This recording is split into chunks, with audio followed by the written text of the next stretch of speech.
share the screen first.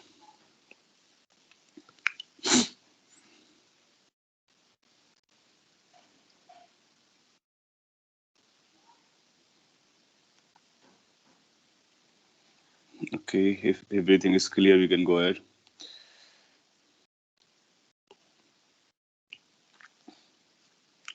Fine. So last class पे आपने क्या पढ़ा था मैं क्विकली रिवाइज कर देता हूँ सो दैट कि आप ट्रैक पर आते हैं और फिर आगे बढ़ते हैं. सरफेस टेंशन की डेफिनेशन आपने लर्न की थी and how the force acts. उसके लिए लेंथ इंपॉर्टेंट रोल प्ले करता है. देन आफ्टर आपने नंबर ऑफ सर्फेसिस के बारे में लर्न किया कि किस तरह के केसेस पे कितने सर्फेसिस होते हैं. And now onward you will remember. Moreover, you know how the surface tension changes with respect to the impurities as well as the temperature. Excess pressure inside soap bubble as well as air bubble, they are given by this formula. Moreover, inside pressure is higher than outside. You know why now. फिर आप उसका curvature देख करके बता सकते हैं कौन सा प्रेशर ज़्यादा होता है. फिर ये क्वेश्चन था जो फोर्स कैलकुलेशन में हेल्प करता है. प्रोजेक्शन एरिया को डायरेक्टली मल्टीप्लाई कर सकते हो. फिर प्रोजेक्शन लेंथ को डायरेक्टली मल्टीप्लाई कर सकते हो सरफेस टेंशन फोर्स कैलकुलेट करने में.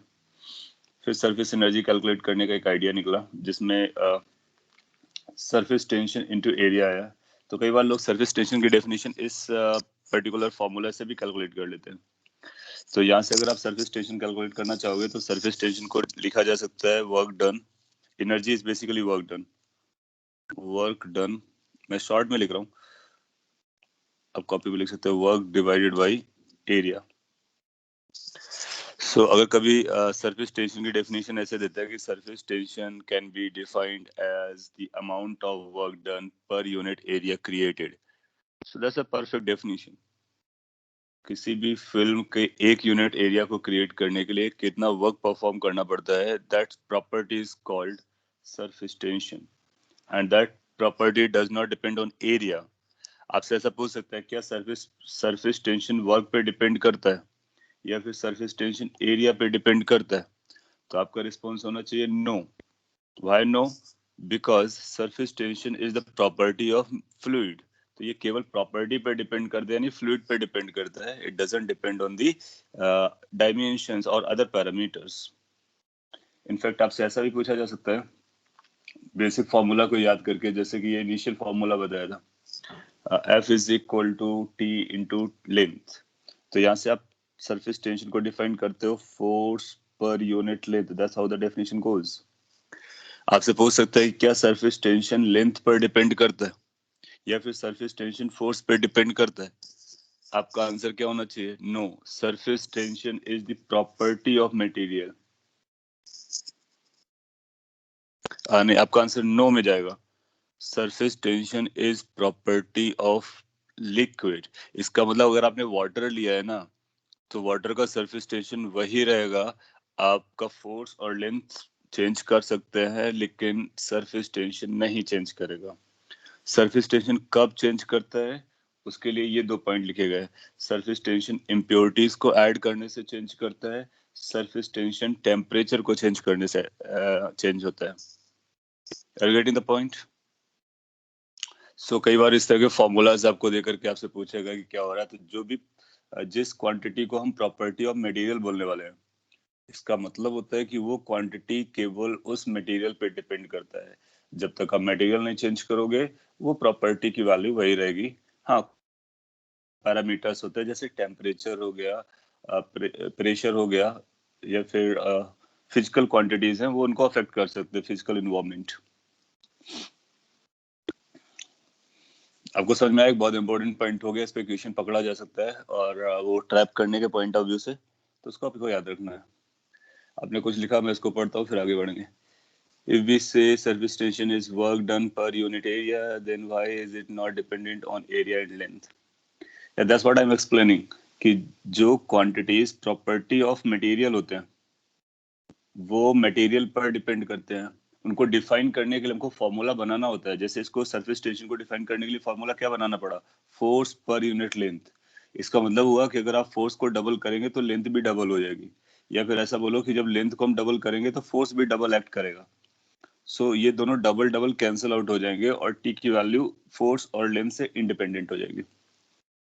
ऐसा इसलिए क्योंकि वो प्रॉपर्टी ऑफ मटेरियल है। Can be related with density resistivity? Yes, you can related with this. जिस तरह से डेंसिटी मटेरियल की चेंज नहीं करती है, मैंने आपको बताया होगा, लोग ऐसा बोलते हैं कि अगर हमने मास डबल कर दिया तो डेंसिटी पे क्या फर्क पड़ेगा। डेंसिटी पे कोई फर्क नहीं पड़ता है, क्योंकि डेंसिटी मटेरियल की प्रॉपर्टी होती है, रेजिस्टिविटी मटेरियल की प्रॉपर्टी होती है, कंडक्टिविटी मटेरियल की प्रॉपर्टी होती है। तो ये मैटर पे डिपेंड करते हैं, बाकी पैरामीटर्स पे डिपेंड नहीं करते हैं। सो वो अपना दिमाग में रखना है। और बाकी फिर डेफिनेशन आप वर्क डन से भी कैलकुलेट कर सकते हो, जैसे आप वर्क डन से डेफिनेशन मैंने अभी बताया आपको, फोर्स से भी कैलकुलेट कर सकते हो डेफिनेशन को। इसके बाद में ये सरफेस एनर्जी के बारे में हम लोगों ने और बात किया, उसके क्वेश्चंस किए, और यहाँ टेम्परेचर से लिंक करने की कोशिश की, बहुत इंपॉर्टेंट पॉइंट्स थे। आगे हम लोगों ने एंगल ऑफ कांटेक्ट के बारे में बात किया, obtuse angle, acute angle, waiting liquid, non waiting liquid, और कैसे मेजर किया जाता है, कोहेसिव फोर्सेस, एडहेसिव फोर्सेस, और कौन सा फोर्स कब डोमिनेंस में होता है। देन आफ्टर आपको ये बताया गया था कि मेनिस्कस कैसे फॉर्म हो रहा होता है, या फिर अपसाइड होने के लिए जब लिक्विड राइज अप करता है तो उसमें इस तरह से कॉनकेव बनाता है, और जब डाउन साइड जाता है तो इस तरह से कॉन्वेक्स सरफेस बनाता है। इसी को हम लोग आगे लेके चलेंगे।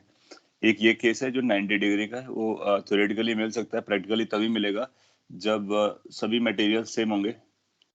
तो अगर ऐसा पिक्चर बताएगा तो हम थीटा को 90 आइडेंटिफाई करेंगे, इस केस में मोर देन 90 आइडेंटिफाई करेंगे, इस केस में लेस देन 90 डिग्री आइडेंटिफाई करेंगे। यहाँ तक हम लोगों ने कल पढ़ा था, इंपॉर्टेंट था और रिलेवेंट था, इसलिए मैंने उसको रिवाइज करा दिया quickly. Now we can go ahead and we can talk about capillary rise, जो कि इसी से रिलेटेड है। कैपिलरी राइज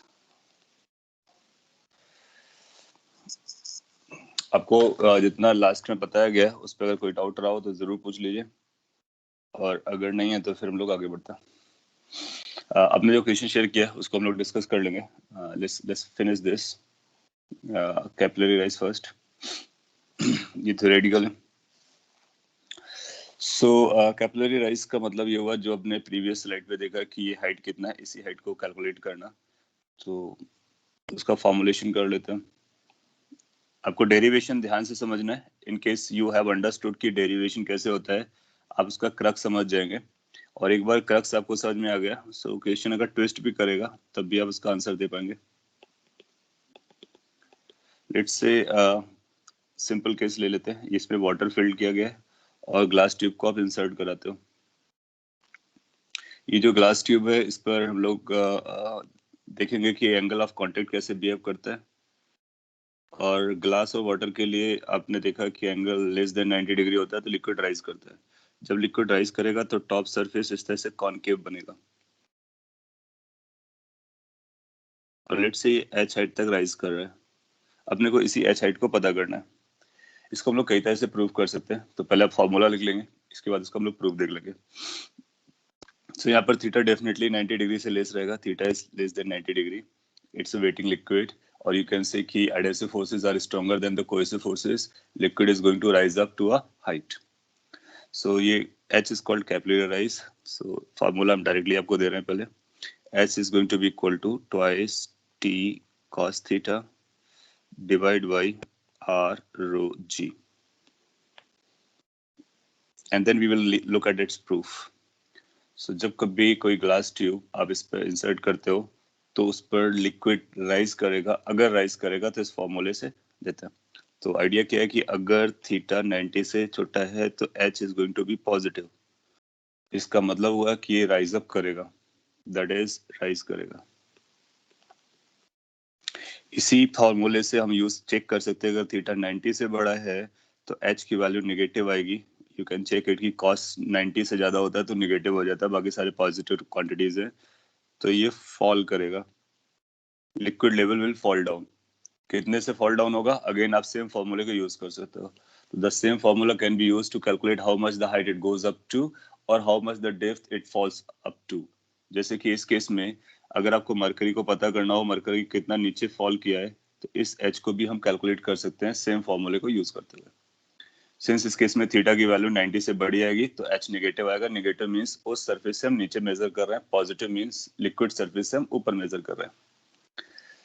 So, इस फॉर्मूले को नोट कर लीजिए और इस पे इन्वॉल्व पैरामीटर्स को समझ लेते हैं और फिर इसका डेरिवेशन कर लेते हैं। यहाँ पर जो h है वो राइज और फॉल के बारे में बात करेगा। 2 is a number. T, what is T? T is going to be the surface tension. किसका सरफेस टेंशन? जो भी लिक्विड आप यूज कर रहे हो। यहाँ पर लिक्विड वाटर यूज हुआ है तो वाटर का सरफेस टेंशन आएगा। सो मैं यहाँ पे लिख देता हूँ T is surface tension of liquid. Liquid का ही होता है, सॉलिड का नहीं होता, तो ट्यूबर और ये चैम्बर का नहीं बोलेंगे। थीटा क्या है? थीटा के बारे में भी हम लोगों ने लर्न किया है, दैट्स एंगल ऑफ कांटेक्ट। इसका मतलब एंगल ऑफ कांटेक्ट अगर आपको पता होगा तभी हम बता पाएंगे कितना राइज होता है। इसीलिए हम लोगों ने पहले एंगल ऑफ कांटेक्ट को लर्न किया सो दैट उसको हम लोग यहाँ पे यूज कर सके। इसके साथ साथ कैपिटल आर आ रहा है। What is capital R? आप गेस भी कर सकते हो। ये this is going to be radius of tube, और ये जो कैपिलरी आपने यूज किया उस कैपिलरी का रेडियस है। इसको ट्यूब बोल सकते हो या फिर कैपिलरी बोल सकते हो। उसका रेडियस होगा, ये सर्कुलर क्रॉस सेक्शन का है। And what is rho? बहुत सारे मटेरियल यहाँ पे इन्वॉल्व हैं। किसका डेंसिटी? लिक्विड का density. So density of liquid, जो लिक्विड राइज कर रहा है। And then after g, g is the gravity at the location where you are doing this experiment. Earth surface पे कर रहे हो तो जी की वैल्यू 9.81 या फिर 10 आप ले सकते हो। तो इस फॉर्मूले को यूज करके आप बता सकते हो कि कैपिलरी राइज कितना चल रहा है। कॉपी कर लिया होगा तो हम लोग इसका प्रूफ देख लेते हैं, और प्रूफ समझने में आपको कई सारे और पॉइंट्स क्लियर हो जाएंगे। फिर आगे बढ़ते हैं।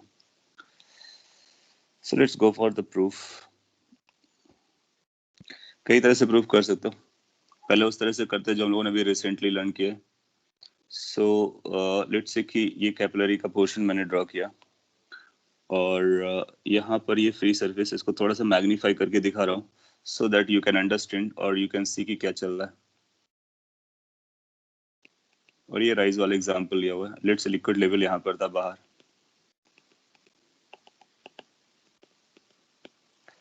सो अपने को ये हाइट बतानी है।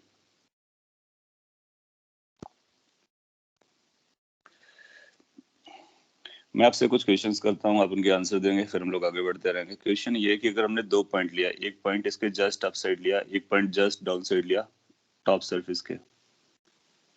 सो ये भी कई बार क्वेश्चन एग्जाम में आया। बहुत सारे एग्जाम से में कंपटीशन में पूछ लेते हैं कि 1 पॉइंट और 2 पॉइंट में किसका प्रेशर ज्यादा होगा।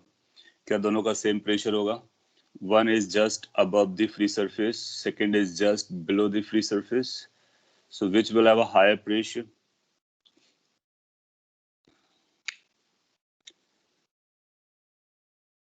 इसको घुमा करके भी पूछा जा सकता है। ऐसा पूछ सकता है कि 2 का प्रेशर एटमॉस्फेयर से कम होगा या ज्यादा होगा। तो अगर आप ये कंपेयर कर पा रहे हैं तो फिर वो भी बता सकते हैं। सो 1 और 2 में अगर कंपैरिजन करना हो तो आप पाओगे कि 1 का प्रेशर ज्यादा आएगा, 2 का प्रेशर कम आएगा। इसका मतलब है 2 का जो प्रेशर होगा वो एटमॉस्फेयर से कम प्रेशर होगा। Good. So it will be lesser than the atmosphere. So one pressure is more than 2, one is atmosphere, so 2 has to be less than the atmosphere.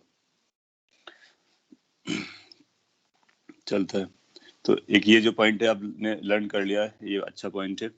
इसी को कैरी करके आगे बढ़ते हैं। तो क्या हम ये लिख सकते हैं कि 1 पॉइंट का प्रेशर ज्यादा है, 2 पॉइंट का प्रेशर कम है? इसको अगर फॉर्मूला वाइज लिखना होगा तो हमको कुछ ऐसा लिखना होगा, T/R। और यहाँ पर 2 या 4 क्या लिखना होगा वो आप देख सकते हो सरफेस को लेकर के। अगर हमको मल्टीप्लाई करना हो किसी नंबर से तो क्या 2 से मल्टीप्लाई करना चाहिए या 4 से मल्टीप्लाई करना चाहिए? जस्ट टू चेक कि आप कितना डाइजेस्ट कर पाए सरफेसेस को लेकर के। सो क्या अपने को 2 से मल्टीप्लाई करना होगा या 4 से मल्टीप्लाई करना होगा? ओके, अगर आप रिस्पांस देते हैं तो अपने को भी हमको भी फीडबैक मिलता है कि क्या चल रहा है। परफेक्ट। और 2 से मल्टीप्लाई करेंगे। That's good because this is single surface case.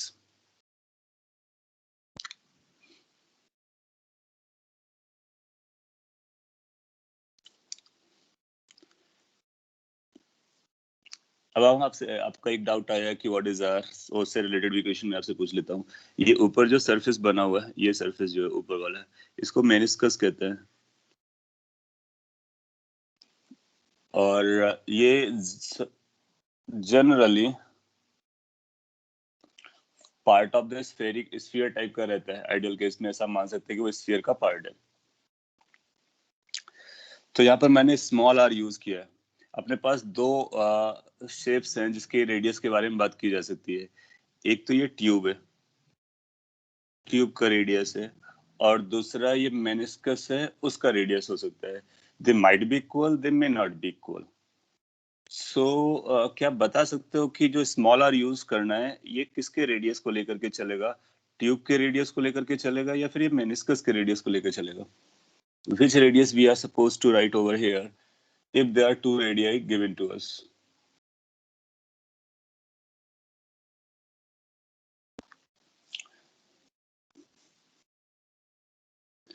So आपको याद होना चाहिए कि आपको कैसे आंसर करना है। You need to see that इस फॉर्मूले में हम रेडियस किसका लिखते हैं, जिसका रेडियस लिखते हैं उसी का ही लिखेंगे।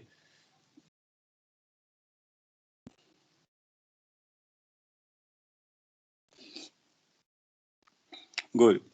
सो थोड़े से वेरिएबल आंसर आ रहे हैं, अलग अलग आ रहे हैं, तो उसको क्लेरिफाई कर देते हैं। देखो क्या होता है ना कि अब हम लोगों ने देखा था, अगर ये सरफेस है और 1 पॉइंट लिया, यहाँ पर 2 पॉइंट लिया, सो 1 और 2 पॉइंट जब हम लोग लेते थे, सो बोलते हैं 1 का प्रेशर ज्यादा है, 2 का कम है, और 2T/R अगर 4T/R जो भी लिख रहे हैं, तो उसमें R इस शेप का, ये जो ज्योमेट्रिकल शेप बनती है ना, इसका रेडियस चाहिए होता है। बाकी बाकी क्या चल रहा है उससे इसका कोई खास कनेक्शन नहीं है। So we need to take the radius of curvature of this arrangement. और ये कौन सा है? ये मेनिस्कस है। मेनिस्कस के बोथ साइड आप देख रहे हो, तो इसमें ट्यूब रेडियस का रोल नहीं है। So this R has to be radius of meniscus. Good. So you are catching the points. अच्छा, कैपिटल आर हम लोगों ने नाम दे दिया है किसका? रेडियस ऑफ ट्यूब का। तो ट्यूब का जो रेडियस है वो कैपिटल आर है, यानी अगर आप ये वाला पॉइंट देखेंगे ये 2R के बराबर होगा, क्योंकि इसका जो रेडियस है वो कैपिटल आर है, और जो मेनिस्कस बन रहा है उसका रेडियस स्मॉल आर है। सो इस ये दोनों रेडियाई अलग अलग होते हैं। और एग्जाम में कई बार ऐसा हुआ है, एक रेडियस देकर के दूसरे रेडियस के बारे में उससे पूछ लिया है कि ट्यूब का रेडियस इतना होगा तो मेनिस्कस का रेडियस बताइए, या मेनिस्कस का रेडियस इतना होगा तो ट्यूब का रेडियस बताइए। सो हम लोग उनका रिलेशन बता सकते हैं। एनीवे, सो फर्स्ट इक्वेशन आपने आइडेंटिफाई कर लिया और आपका आपके पॉइंट्स भी रिकॉल हो गए। चलता है। Now let's consider some more points. Let's say there is a point 3 on the horizontal level, जहां पर लिक्विड का लेवल था, और उसके जस्ट आउटसाइड एक 0.4 है। तो प्रेशर से हम लोग उसको सोल्व करने की कोशिश कर रहे हैं। आगे बढ़ने के लिए हम लोग लिखना चाहेंगे कि कैन बी से कि जो P3 है और जो P4 है और जो P1 है, ये सब बराबर है। और सब किसके बराबर है? एटमॉस्फेयर के बराबर है। बिकॉज 1 एटमॉस्फेयर में, तो एटमॉस्फेयर के बराबर होगा। 4 एटमॉस्फेयर से एक्सपोज्ड है, वो भी एटमॉस्फेयर के इक्वल होगा। थर्ड, 4 के लेवल हॉरिजॉन्टल लेवल पर है। हम लोग जानते हैं कि हॉरिजॉन्टल लेवल पे नॉन मूविंग लिक्विड्स के लिए सेम प्रेशर रहता है। सो ये सारे इक्वल हो जाएंगे P0 के। और ये भी पता चल चुका है कि P2 की वैल्यू एटमॉस्फेयर से कम है, तो P2 छोटा है। फिर अपने को क्या करना होगा कि वो लिक्विड कॉलम वाला फॉर्मूला लगाएंगे। नीचे जाने पर प्रेशर बढ़ता है, तो एक इक्वेशन हमारे पास आएगी P3 is equal to something plus ρgh। क्योंकि ये हाइट हम लोग h डेप्थ आ रहे हैं, तो h डेप्थ पर ρgh ऐड हो जाता है, और यहाँ पर हमको ऐड करना है। सो ये जो मैंने ब्रैकेट बनाया है, ओपन करके रखा है, इस पे हमारे पास दो ऑप्शन है, एक P1 लिखने का, एक P2 लिखने का। व्हाट यू एक्सपेक्ट, P1 लिखना चाहिए या P2 लिखना चाहिए?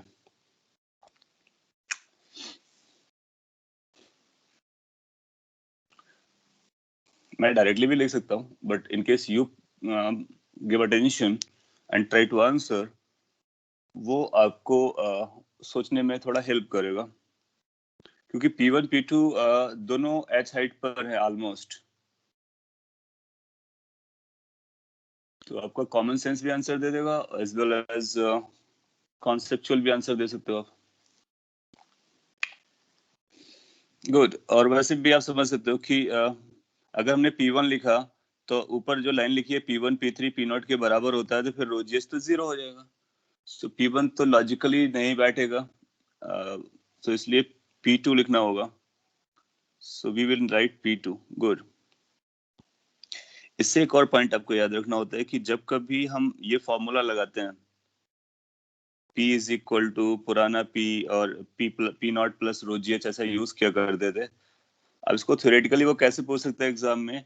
एग्जाम में बोल सकते हैं कि जब हम ये फॉर्मूला लगाते हैं किसी पॉइंट का pressure at a particular depth, तो प्रेशर इनिशियली कहाँ पर लेते हैं? जो फ्री सरफेस होता है उसके जस्ट अबव लेते हैं या जस्ट बिलो लेते हैं? So you need to write कि हम हमेशा जस्ट बिलो लेते हैं। But at P2 pressure will be P naught plus something, so how could it be less? Yeah, that was the point. क्या लिखा? P2 pressure will be P naught plus something ना? नहीं, P2 और P1 they are very close to each other. So उनमें उनमें something वाला part zero है. तो they are very close to each other. तो एच वाल रो जी एच, यहाँ पर आप सोचोगे कि यहाँ पर हम रो जी एच लगाएंगे तो वो निग्लिजिबल है, दैट्स नॉट द केस। और बाकी प्रेशर डिफरेंस उसके कर्वेचर से आया हुआ है। P2 is less, we proved it earlier। हाँ, P2 लेस है, ये हम लोगों ने ऑलरेडी प्रूव कर रखा है। गुड। ना ये जो लास्ट लाइन है, इससे आपको क्या पॉइंट कैरी करना है पहले उसको आप समझ लीजिए।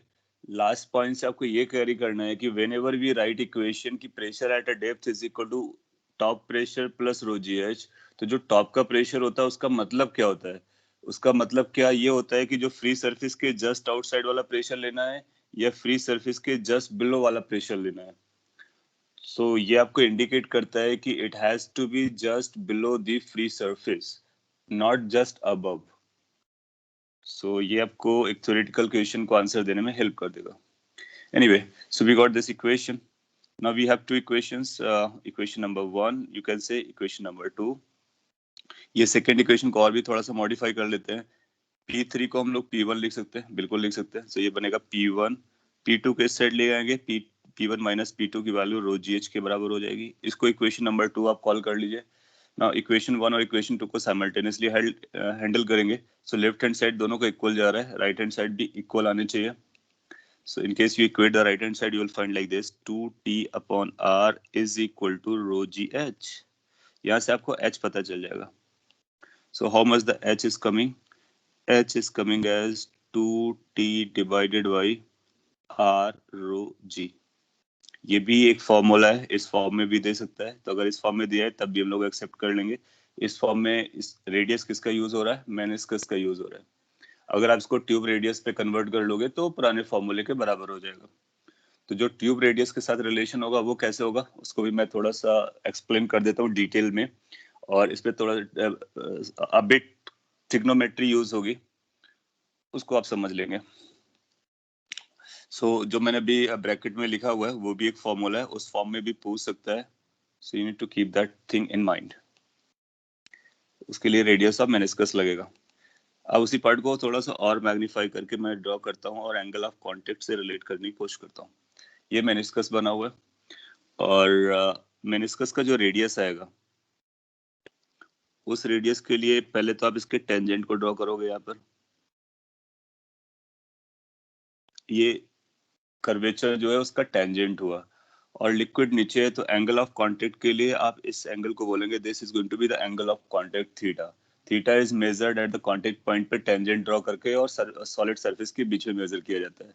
ये थीटा आपने लर्न किया लास्ट क्लास में और आपको क्लियरली समझ में आना चाहिए।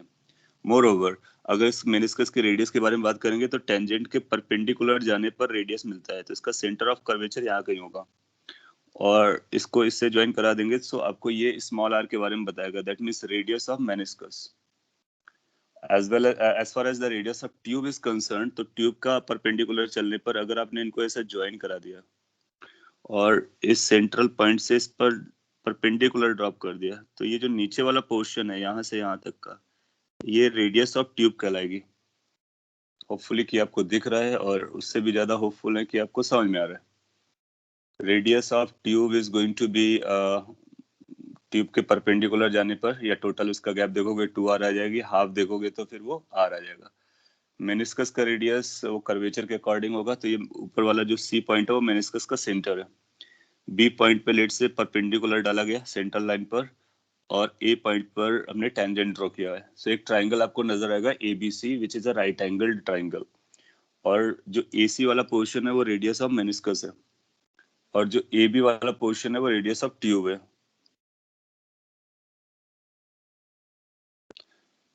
हाँ ओके, मैं अभी रीशेयर कर देता हूँ एक मिनट्स को कंप्लीट करने के बाद।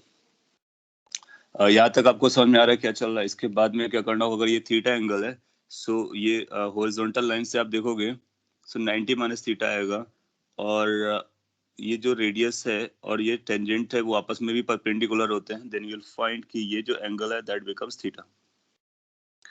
सो अगर वो एंगल थीटा बन जाता है तो वहां पर आप cos थीटा लगा लीजिए। सो cos थीटा की जो वैल्यू आएगी it is going to be base which is r divide by hypotenuse which is small r।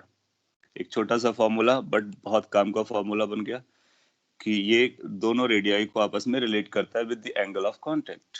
But अगर आपको इसमें स्मॉल r की वैल्यू चाहिए तो capital R upon cos theta आ जाएगी।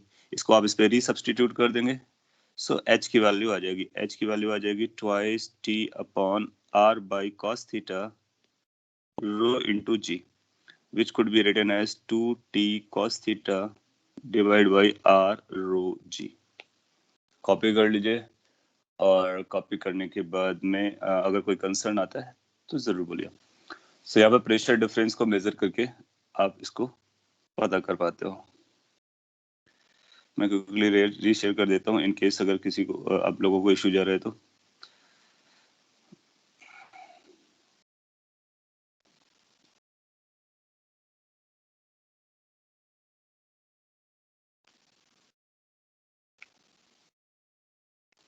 सो ये प्रूफ है, और इक्वेशंस वगैरह आपके सामने लिखा हुआ है, इक्वेशन 1, इक्वेशन 2, और ये trigonometric relation.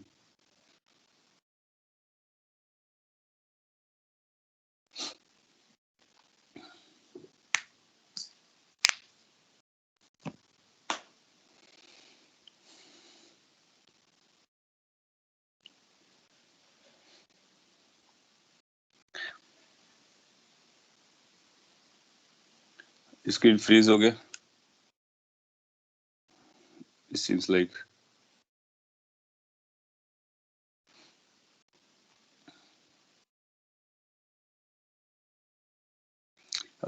I'm just resharing.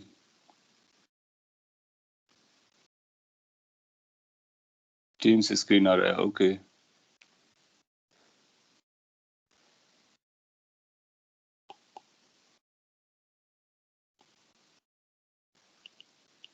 अब आपको दिख रहा होगा जो लिखा हुआ स्टफ है।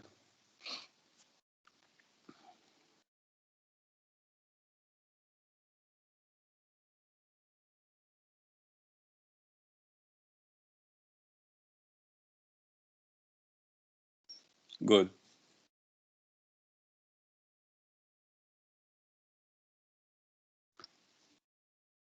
तो क्विकली मैं समराइज कर देता हूँ क्योंकि अभी रीशेयर करना पड़ा, और समराइज करने से आपको फिर से कुछ पॉइंट्स रिकॉल हो जाएंगे। जब कभी मेनिस्कस या सरफेस आपको दिया होता है तो प्रेशर डिफरेंस आप आइडेंटिफाई कर लेते हो किसका ज्यादा है किसका कम है, and more over you also know how much this difference is 2t/r और 4t/r, जिसमें t सरफेस टेंशन होता है और r उस कर्वेचर का रेडियस होता है, जो कर्वेचर हम लोग जिसके क्रॉस प्रेशर मेजर कर रहे होते हैं, एंड यहाँ पर उसको मेनिस्कस बोला जा रहा है। फिर यूजुअल बिजनेस है, डेप्थ वाला फॉर्मूला लगाया, P is equal to P not plus rho ji h, but P not ना लिख करके यहाँ पे P2 लिखते हैं। यहाँ से नया पॉइंट ये आया कि सरफेस के जस्ट बिलो से स्टार्ट करते हो आप, तो जस्ट बिलो से लेकर के आप सेकंड इक्वेशन बनाते हो, फिर दोनों इक्वेशन को इक्वेट कर देते हो, ये फॉर्मूला हो जाएगा। तो जब कभी इक्वेशन में रेडियस ऑफ मेनिस्कस गिवन होगा तो आप इसको यूज करोगे, और अगर रेडियस ऑफ ट्यूब लिखा होगा तो फिर cos थीटा भी देगा, यानी एंगल ऑफ कांटेक्ट देगा, तो वहां से हम दूसरा रेडियस कैलकुलेट कर लेंगे, एंड देन इस फॉर्मूले को यूज कर सकते हैं। इसको हम लोग सेकेंड वे अल्टरनेट मेथड से भी प्रूव कर सकते हैं, और वो भी आपके लिए काम का है क्योंकि उसमें आपकी लर्निंग बढ़ेगी, इसलिए हम लोग इसका प्रूव कर रहे हैं, अदरवाइज कोई मतलब नहीं है। अगर आपको मैंने ये कैपिलरी राइज देखना है तो आप ऐसा कर सकते हो कि लाइक आप इस पिक्चर को देखो, जो पिक्चर आप लोगों ने पहले देखी हुई है। कैन वी क्लेम, हाँ क्वेश्चन में थीटा या तो दिया होगा या फिर थीटा थीटा को बोलने बताने का कोई तरीका बोला होगा उसने। पॉइंट इज कि थीटा के बारे में आपको इन्फॉर्मेशन देगा डायरेक्टली और इनडायरेक्टली। इनडायरेक्टली कैसे वर्ड यूज कर सकता है तो हम लोग अभी एक दो क्वेश्चन में देख लेंगे उसको। आगे बढ़ते हैं। ये जो लिक्विड कॉलम आपको नजर आ रहा है, यू मस्ट बी श्योर कि ये लिक्विड मूव नहीं कर रहा है। दैट मीन्स ये लिक्विड स्टेशनरी है, मीन्स ये इक्विलिब्रियम पर है। उसका फर्दर मीनिंग हुआ कि कोई भी पार्ट का अगर हम फ्री बॉडी डायग्राम बनाएंगे तो फ्री बॉडी डायग्राम बनाने पर टोटल फोर्सेस को बैलेंस देख सकते हैं। सो अब हम लोग क्या करते हैं कि फ्री बॉडी डायग्राम बनाते हैं। Free body diagram of liquid column, liquid column या फिर लिक्विड राइज या कैपिलरी राइज। तो जितना लिक्विड राइज किया उसका हम फ्री बॉडी डायग्राम बना रहे हैं। तो कुछ ऐसा मेनिस्कस दिख रहा है और फिर इसका ये हाइट होगा। यहाँ पर सरफेस टेंशन फोर्स कैसे एक्ट करता है वो भी आपको और भी डिटेल में समझेगा। केवल मैं लिक्विड का एफबीडी बना रहा हूँ, लिक्विड के पार्टिकल के कलेक्शन को एक साथ वॉच कर रहा हूँ। कर सकते हैं, अपना राइट है। सो इसकी हाइट के बारे में बोलेंगे तो हाइट वगैरह अपने को पता है। और एंगल ऑफ कांटेक्ट के बारे में बोलेंगे तो फिर यहाँ पे एक टेंजेंट ऐसे ड्रॉ करते हैं और ये जो एंगल है वर्टिकल के साथ, इसी को एंगल ऑफ कांटेक्ट बोलते हैं। आप समझते हो। इसके बाद में अगर हम ये टॉप लेयर या टॉप सरफेस के बारे में बात करें या मेनिस्कस के बारे में बात करें तो ये मेनिस्कस कुछ ऐसा है। ये ग्लास ट्यूब है, दैट मीन्स ये सर्कुलर क्रॉस सेक्शन का पार्ट है। और ये जो आपको दिख रहा है वो आप साइड से उसको देख रहे हो तो आपको ऐसा नजर आ रहा है। टॉप से देखोगे तो आपको ऐसा नजर आएगा, टॉप से सर्कल नजर आएगा क्योंकि एक सर्कल ऐसा चल रहा होगा। ये इमेजिन कर पाना आपके लिए काफी इंपॉर्टेंट है और इजी भी है। So in case you look from the top you will find कि इस तरह का सरफेस बन रहा होगा ये। तो जो मेनिस्कस बन रहा है वो काइंड ऑफ स्फीयर का कुछ पार्ट जैसा होता है। तो स्फीयर का जो कुछ पार्ट जैसा होता है इसी को हम लोग समझना चाहते हैं। अच्छा, ये जो ऊपर सर्कल नजर आ रहा है, अगर आप इस सर्कल को ध्यान से ऑब्जर्व करेंगे तो ये सर्कल लिक्विड के कांटेक्ट पर होगा या फिर ऐसा बोल लो कि ट्यूब के कांटेक्ट पर होगा। अगर हम इसका बीडी बनाते हैं तो फोर्सेस को हमको काउंट करना होता है। Let's try to draw the forces. एक फोर्स नीचे की तरफ लगेगा जिसको हम mg कहते हैं और ये हर जगह प्रेजेंट होता है अंटिल अनलेस क्वेश्चन ये कहता है कि ग्रेविटी फ्री है।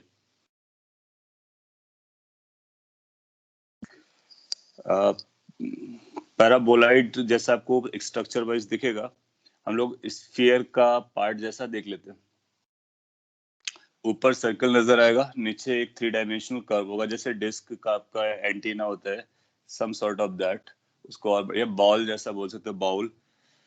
mg नीचे एक्ट कर रहा होगा, अच्छी बात है। साइड से फोर्सेस एक्ट कर रहे होंगे, you know those forces and you are confident by now कि ये फोर्सेस एक दूसरे को कैंसिल आउट कर देते हैं सभी डायरेक्शन से। केवल 2 डायरेक्शन में दिखा पा रहा हूँ, बाकी ये सर्कुलर है। So equal and opposite direction आपको मिलेंगे, वो एक दूसरे को कैंसिल आउट करेंगे। डाउन साइड भी फोर्स लग रहा होगा प्रेशर का। लेट्स से कि इसका क्रॉस सेक्शन एरिया या ट्यूब का रेडियस आर है, ट्यूब का रेडियस आर है, तो क्या हम लिख सकते हैं जो नीचे से प्रेशर फोर्स लग रहा होगा वो P not pi R square होगा। माइंडेड मैं पी नॉट लिख रहा हूँ। सो क्या डाउन साइड का pressure force P not pi R square बनेगा? क्यों? क्योंकि अगर ये लिक्विड का लेवल है, सो यहाँ का प्रेशर पी नॉट रहा होगा, अभी आपने देखा था। और एरिया कितना एक्ट कर रहा होगा? ट्यूब के एरिया के बराबर होगा, circular area of the tube. तो circular area of the tube में आप पाई आर स्क्वायर लगा सकते हो। टॉप से, ये भी अपने आप में एक इंडिपेंडेंट क्वेश्चन है कि टॉप से भी प्रेशर फोर्स लगेगा। ये जो टॉप से प्रेशर फोर्स लगेगा इसके लिए मैं आपको 2 ऑप्शन देता हूँ, आपको आंसर देना है। क्या ये ऑप्शन 1 बनेगा P not plus into pi R square, या ऑप्शन 2 बनेगा P not pi capital R square, या कुछ और बनेगा?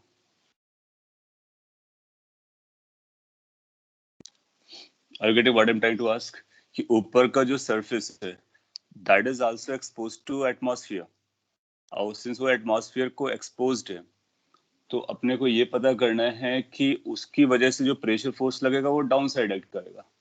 ये जो down side pressure force act करेगा वो किसका रेडियस लेगा? whether it's going to take the radius of meniscus or radius of tube.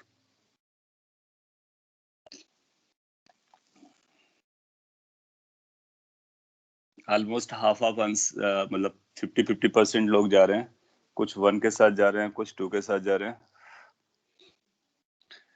ये आपसे एक्सपेक्टेड था कि आप करेक्ट आंसर करेंगे, क्योंकि इस पर हम लोगों ने डिटेल में क्वेश्चन किया हुआ है और उसको कई बार मैंने एक्सप्लेन भी किया हुआ है। एक्सिस प्रेशर का जब प्रूफ किया था वहां पर भी किया है। एनीवे, तो काफी लोग सही भी बोल रहे हैं। ना उससे कि ऊपर वाला फोर्स कैसे एक्ट करेगा और कैसा हम आंसर देने वाले हैं, ये एज आई टोल्ड यू कि अपने आप में एक इंडिपेंडेंट क्वेश्चन है, पूछा जा सकता है। तो ये जो प्रेशर फोर्स आएगा वो सरफेस के परपेंडिकुलर आएगा, और सरफेस ये curve part of the meniscus होगा, तो सरफेस से प्रेशर फोर्स ऐसे लगेगा।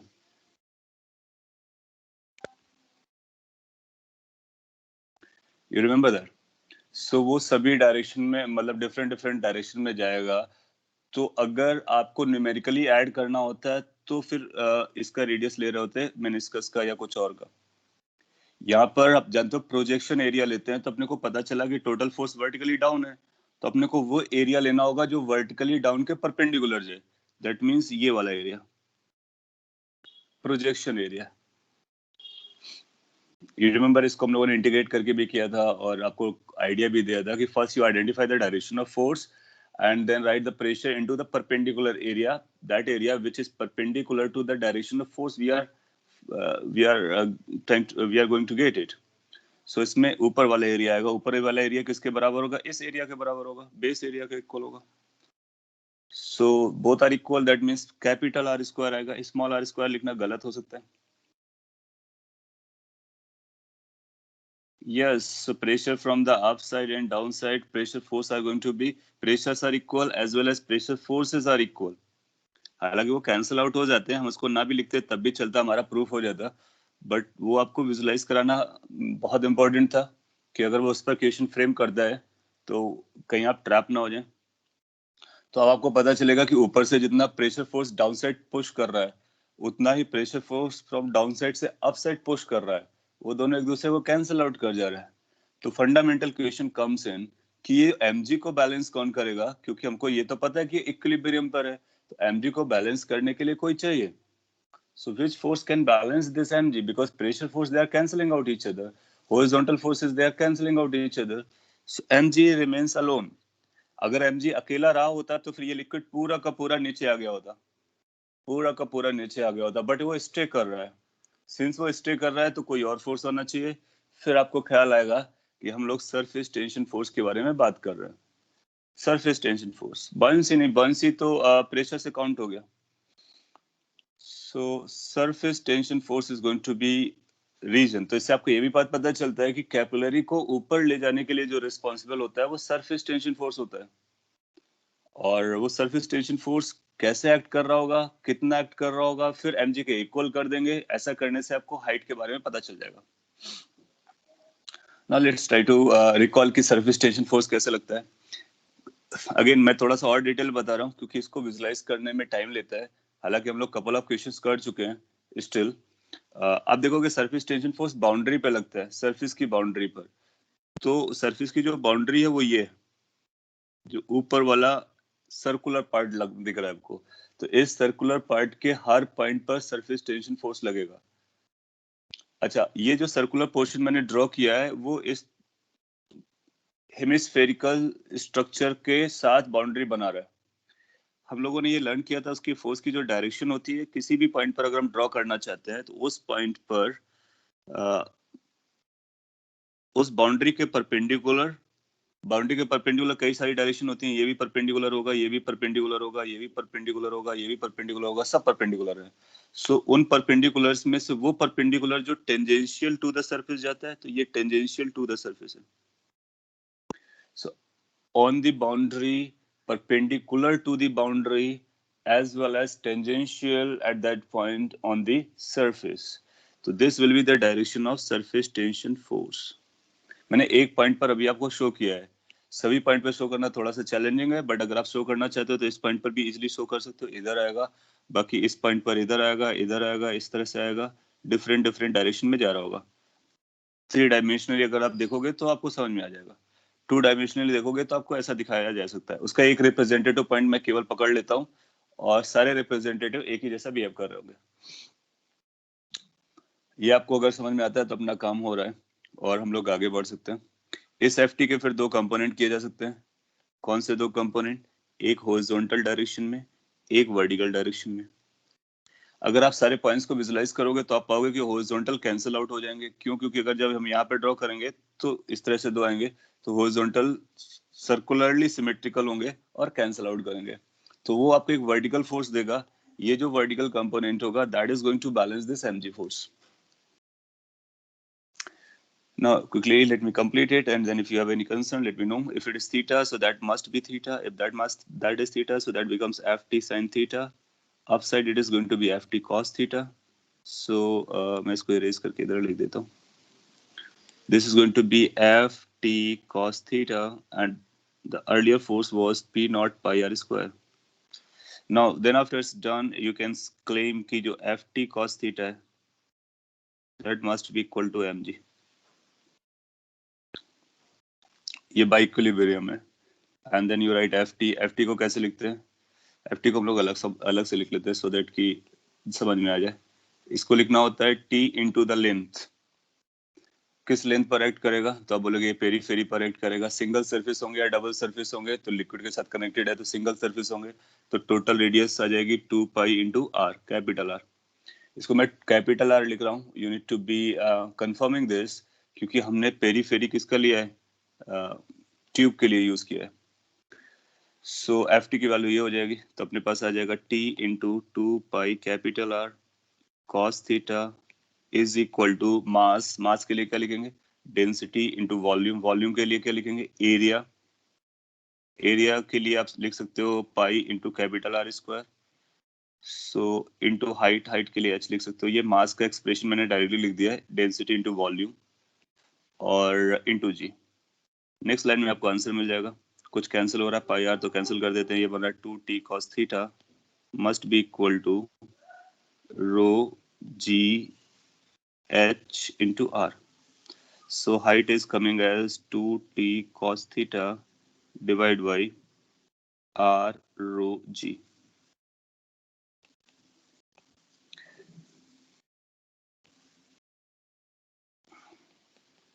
So another way of integration है, integration से ज़्यादा important है to understand how the tension force, surface tension force acts and how we make the component, how we are balancing this. अगर ये सारे points आपको जमता है, so this is also going to give us the same proof. Quickly copy कर लीजिए और आपके कंसर्न हो तो आप बोल सकते हो। इसका मतलब है जो कैपिलरी राइज आता है, ये कैपिलरी राइज को कौन क्रिएट कर रहा होता है? Surface tension. अगर सरफेस टेंशन को हम 0 बोलेंगे या इग्नोर कर देंगे तो T0 H0, नो हाइट।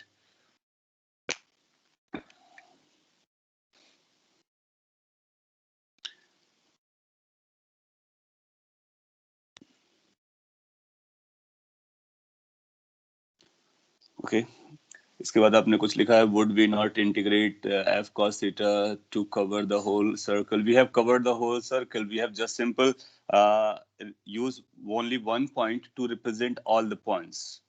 तो सभी पॉइंट्स को यूज एक पॉइंट से रिप्रेजेंट कर दिया गया है और पूरा सर्कल कब इंक्लूड कर लिया? क्योंकि आप देखो ना, लेंथ हमने कितना यूज किया? 2 पाई आर। अगर हम इंटीग्रेट करना चाहेंगे तो फिर हम यहाँ पे आर थीटा लेंगे, तो फिर आर थीटा को इंटीग्रेट करेंगे। आप चाहो तो इसको आर थीटा को इंटीग्रेट कर लो। सो इंटीग्रेट करने का अगर आपका पॉइंट चलता है तो ऐसे लिखोगे d f t is equal to t into r d theta. फिर आप इसको इंटीग्रेट करो, क्योंकि इसके वर्टिकल कंपोनेंट के बारे में हम बात करेंगे तो फिर आप देखोगे कि टी आर अलग आएगा, डी थीटा का इंटीग्रेशन 2 पाई हो जाएगा, क्योंकि हमको पूरा 2 पाई पे इंटीग्रेट करना है। वो दूसरा थीटा होगा, या इसका नाम अल्फा ले लो, क्योंकि वो यहाँ से मेजर करेंगे। तो वो सब करने की अपने को जरूरत नहीं है। जब वो सिमेट्रिकली चल रहा होता है तो हम डायरेक्टली भी लिख सकते हैं। ओके, सो इंटीग्रेट को करके डायरेक्टली लिखा गया।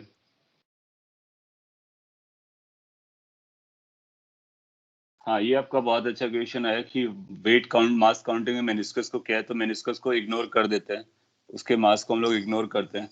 आप चाहोगे उसके मास को भी यूज करोगे तो फिर करेक्शन किया जा सकता है।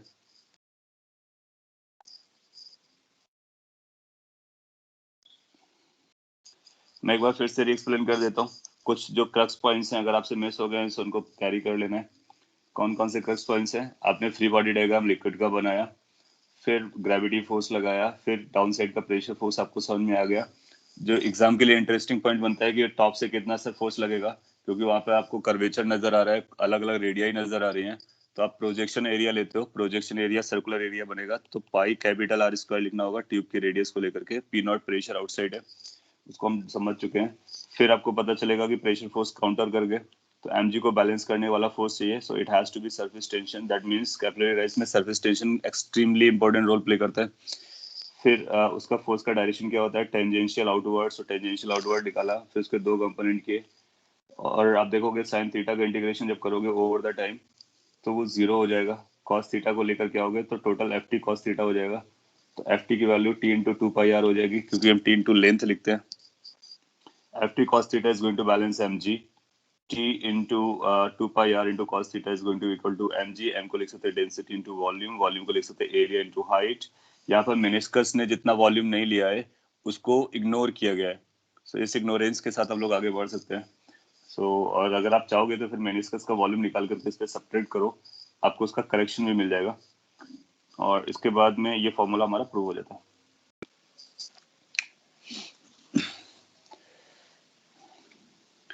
और सरफेस टेंशन का एक लास्ट पॉइंट बचता है इसी में, कि सपोज करो कि अगर ये जो हाइट है कैपिलरी की वो इनसफिशिएंट हो, तो मैं हेडिंग डाल देता हूँ, इनसफिशिएंट हाइट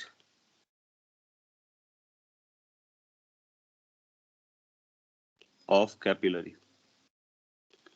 इसका मतलब आपको जो कैपिलरी दिया गया है उसकी हाइट सफिशिएंट नहीं है, तो फिर क्या होने वाला है? उसका मतलब ये है बेसिकली, ये थ्योरेटिकल इक्वेशन बनता है, न्यूमेरिकली भी अगर आएगा तो क्या आएगा उसके बारे में भी डिस्कस कर लेंगे। मोस्टली थ्योरेटिकल रहता है। लेट्स से कि अपने पास ये कैपिलरी है और इसकी हाइट आपने कम दी गई है, जबकि इसका राइज ज्यादा होना था। सो सपोज कर लीजिए इसका राइज यहाँ तक होना था, ये इतना लिक्विड राइज कर सकता था, लेकिन आपके पास जो हाइट अवेलेबल है वो कम है। तो क्या लिक्विड ऐसा बिना बिना कैपिलरी के ऊपर चला जाएगा? नहीं जा सकता, बिकॉज वी नो कि उसको होल्ड करने के लिए कोई चाहिए, और अभी हम लोगों ने लर्न कर लिया है कि होल्ड करने के लिए सरफेस टेंशन फोर्स चाहिए, और surface tension force top layer पे लगता है। तो ये वहां पर कैपिलरी नहीं होगा तो फिर वो अप्लाई भी नहीं करेगा। सो आपसे ये पूछेगा कि अगर इनसफिशिएंट हाइट है उस केस पर लिक्विड क्या करेगा? जो ऊपर वाला लिक्विड जाने वाला था क्या वो आउटफ्लो करेगा या फिर नहीं करेगा? नहीं करेगा तो क्यों नहीं करेगा? ये सारी क्वेश्चन आपसे पूछता है। मैं यहाँ पे लिख देता हूँ उसका जो रिजल्टेंट पॉइंट है।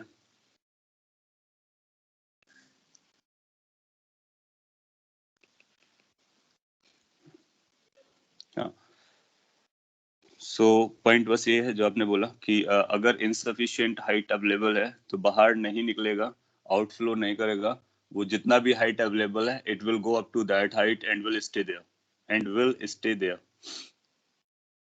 सो इन ऐसा लिख देते हैं, फ्लूइड और liquid will rise up to the available height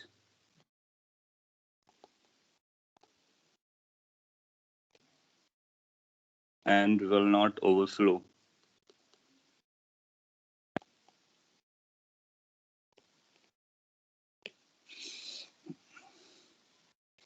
overflow कभी नहीं करेगा, जितना हाइट है प्रैक्टिकली भी देख सकते हो उस हाइट तक जाकर के स्टे कर जाएगा। मोरओवर फिर अगर ओवरफ्लो नहीं कर रहा है तो क्या हो रहा होगा? दिस हैपेंस बिकॉज, और दिस इज ड्यू टू, उसके लिए रीजन क्या है वो समझ लेते हैं। Adjustment in angle of contact. Angle of contact अपने आप को एडजस्ट करता है। कैसे करता है? सो लेट्स से कि जो अवेलेबल हाइट थी आपके पास वो कैपिटल एच है, और राइज होना था वो 2t cos theta upon are रोजी होना था। मैथमेटिकली इसको एक्सप्लेन कर देता हूँ। बट आपको गिवन क्या है? गिवन ये है कि जो h की वैल्यू है वो बड़ी है कैपिटल एच से, मतलब जो लिक्विड राइज करना चाह रहा था, जो अवेलेबल हाइट है उससे ज्यादा है, तो फिर बड़ी हाइट होने की वजह से लिक्विड बाहर आने का ऐसा अपेयरेंस आ सकता है, बट उसके लिए आप पाओगे कि वो लिक्विड बाहर नहीं आएगा और लिक्विड अपने आप को एडजस्ट करेगा, और फिर उसकी हाइट कितनी हो जाएगी, एच हो जाएगी। एच की वैल्यू एच डैश या कुछ आप मान सकते हो, ये ऐसा हो जाएगा 2t cos theta dash divide by r rho g. Point is कि थीटा अपने आप को एडजस्ट करेगा, थीटा से थीटा डैश पे कन्वर्ट हो जाएगा, क्योंकि आप समझ सकते हो टी एडजस्ट नहीं करेगा क्योंकि वो लिक्विड पे डिपेंड करता है, टू एक नंबर है, और आर रेडियस ऑफ ट्यूब है वो एडजस्ट नहीं करेगी, डेंसिटी एडजस्ट नहीं करेगा, जी एडजस्ट नहीं करेगा, तो जो क्वांटिटी एडजस्ट कर सकती है वो थीटा है, और थीटा इस तरह से अपने आप को एडजस्ट करेगा कि वो इस इक्वेशन के बराबर हो जाएगा, तो ये नया एंगल ऑफ कांटेक्ट पता चल जाएगा। सपोज कर लीजिए आपने कैपिटल एच बिल्कुल जीरो दिया, दैट मीन्स कोई हाइट नहीं दिया, तो उस केस में आप देखोगे अगर ये जीरो हो गया तो थीटा डेस कितना हो जाएगा, 90 डिग्री, तो फिर यही लेवल पर ये अपने को हॉरिजॉन्टल कर लेगा। सो आपको से अगर न्यूमेरिकल क्वेश्चन ऐसा पूछेगा कि बताइए नया एंगल ऑफ कांटेक्ट कितना होगा, तो जो हाइट आपको अवेलेबल पता हो उसके अकॉर्डिंग थीटा डेस निकाल देंगे, और ओरिजिनल कितना था वो थीटा होगा। आप पाओगे थीटा और थीटा डेस में कंपैरिजन करा सकते हैं, आपसे पूछ सकता है कि एंगल ऑफ कांटेक्ट बढ़ेगा या कम होगा, तो can you think of what happens to angle of contact in case of insufficient height, whether the angle of contact increases or decreases or remain the same.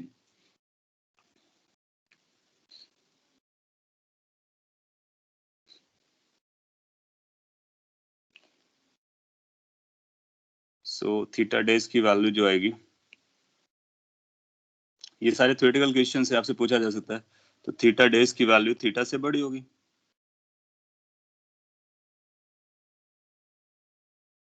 क्यों बड़ी होगी, क्योंकि जब थीटा बड़ा होता है तो कॉस थीटा कम होता है, जब थीटा बड़ा होता है देन कॉस थीटा कम होता है, और आपको कम करना है नंबर को, इसलिए थीटा बड़ा होना पड़ेगा। मोर ओवर बढ़ करके मैक्सिमम कहाँ तक जा सकता है, 90 डिग्री तक जा सकता है, जब एच जीरो होगा तो थीटा डेज 90 हो जाएगा, तो बड़ा आएगा, तो अब बता सकते हो कि theta increases in this kind of situation, due to surface tension it will bulge out. हाँ, कॉनकेव ये जो कॉनकेव की सिर्फ था वो कॉनकेव सिर्फ कम होना स्टार्ट हो जाएगा, और जीरो हाइट के केस में वो फ्लैट हो जाएगा, बल्ज आउट नहीं करेगा। बल्ज आउट का जो मीनिंग होता है वो बेसिकली कॉन्वेक्स टाइप का होता है, ऐसा नहीं बनाएगा, बल्ज आउट नहीं कर सकता, इसको फ्लैट कर रहा होगा। वो बल्ज आउट कब करेगा, जब आप उसको डेप्थ पे ले जाएंगे, आई मीन लाइक कि वो राइज करने की बजाय फॉल करना स्टार्ट हो। सो ये सरफेस टेंशन के बारे में यही पॉइंट्स इंपॉर्टेंट है जितना हमने लर्न किया है। सरफेस टेंशन एक बहुत इंपॉर्टेंट प्रॉपर्टी है, एग्जाम के लिए काफी क्रूशियल है और काफी सिग्निफिकेंट है, तो जितने भी प्रॉपर्टीज हम लोगों ने लर्न किए इन्हीं पर बेस्ड क्वेश्चन रहेगा, इसके बियॉन्ड नहीं रहेगा, बट इनको आपको यूज करना आना चाहिए। इसके बाद एक नेक्स्ट प्रॉपर्टी है विस्कोसिटी, उसको लर्न कर लेते हैं। विस्कोसिटी में जाने से पहले आपका एक डाउट है सरफेस टेंशन से रिलेटेड, एक बार चेक कर लेते हैं कैसा है, और उसका मैं आइडिया दे देता हूँ, जो आपने कल भी पूछा था और आज भी पूछा है। फिर हम लोग विस्कोसिटी को लर्न करेंगे। Viscosity is again very important and less understood, लोगों को थोड़ा कम समझता है, तो एक बार हम लोग समझ लेंगे तो फ्यूचर में हमारे लिए काफी हेल्पफुल रहेगा। मैं आपको आइडिया देता हूँ जो आपने क्वेश्चन शेयर किए, और उसके बाद फिर हम लोग आगे बढ़ते हैं। ये जो क्वेश्चन है एक बार इसको पढ़ता हूँ मैं, सिमिलर क्वेश्चन एग्जाम में भी आ चुका है इसलिए काफी इंपॉर्टेंट भी है, और डेंसिटीज का रेशियो पूछा होगा उसने। हाँ, ये आईटी के एग्जाम में भी आया, आपकी स्क्रीन पर होगा, आप चेक कर सकते हो, और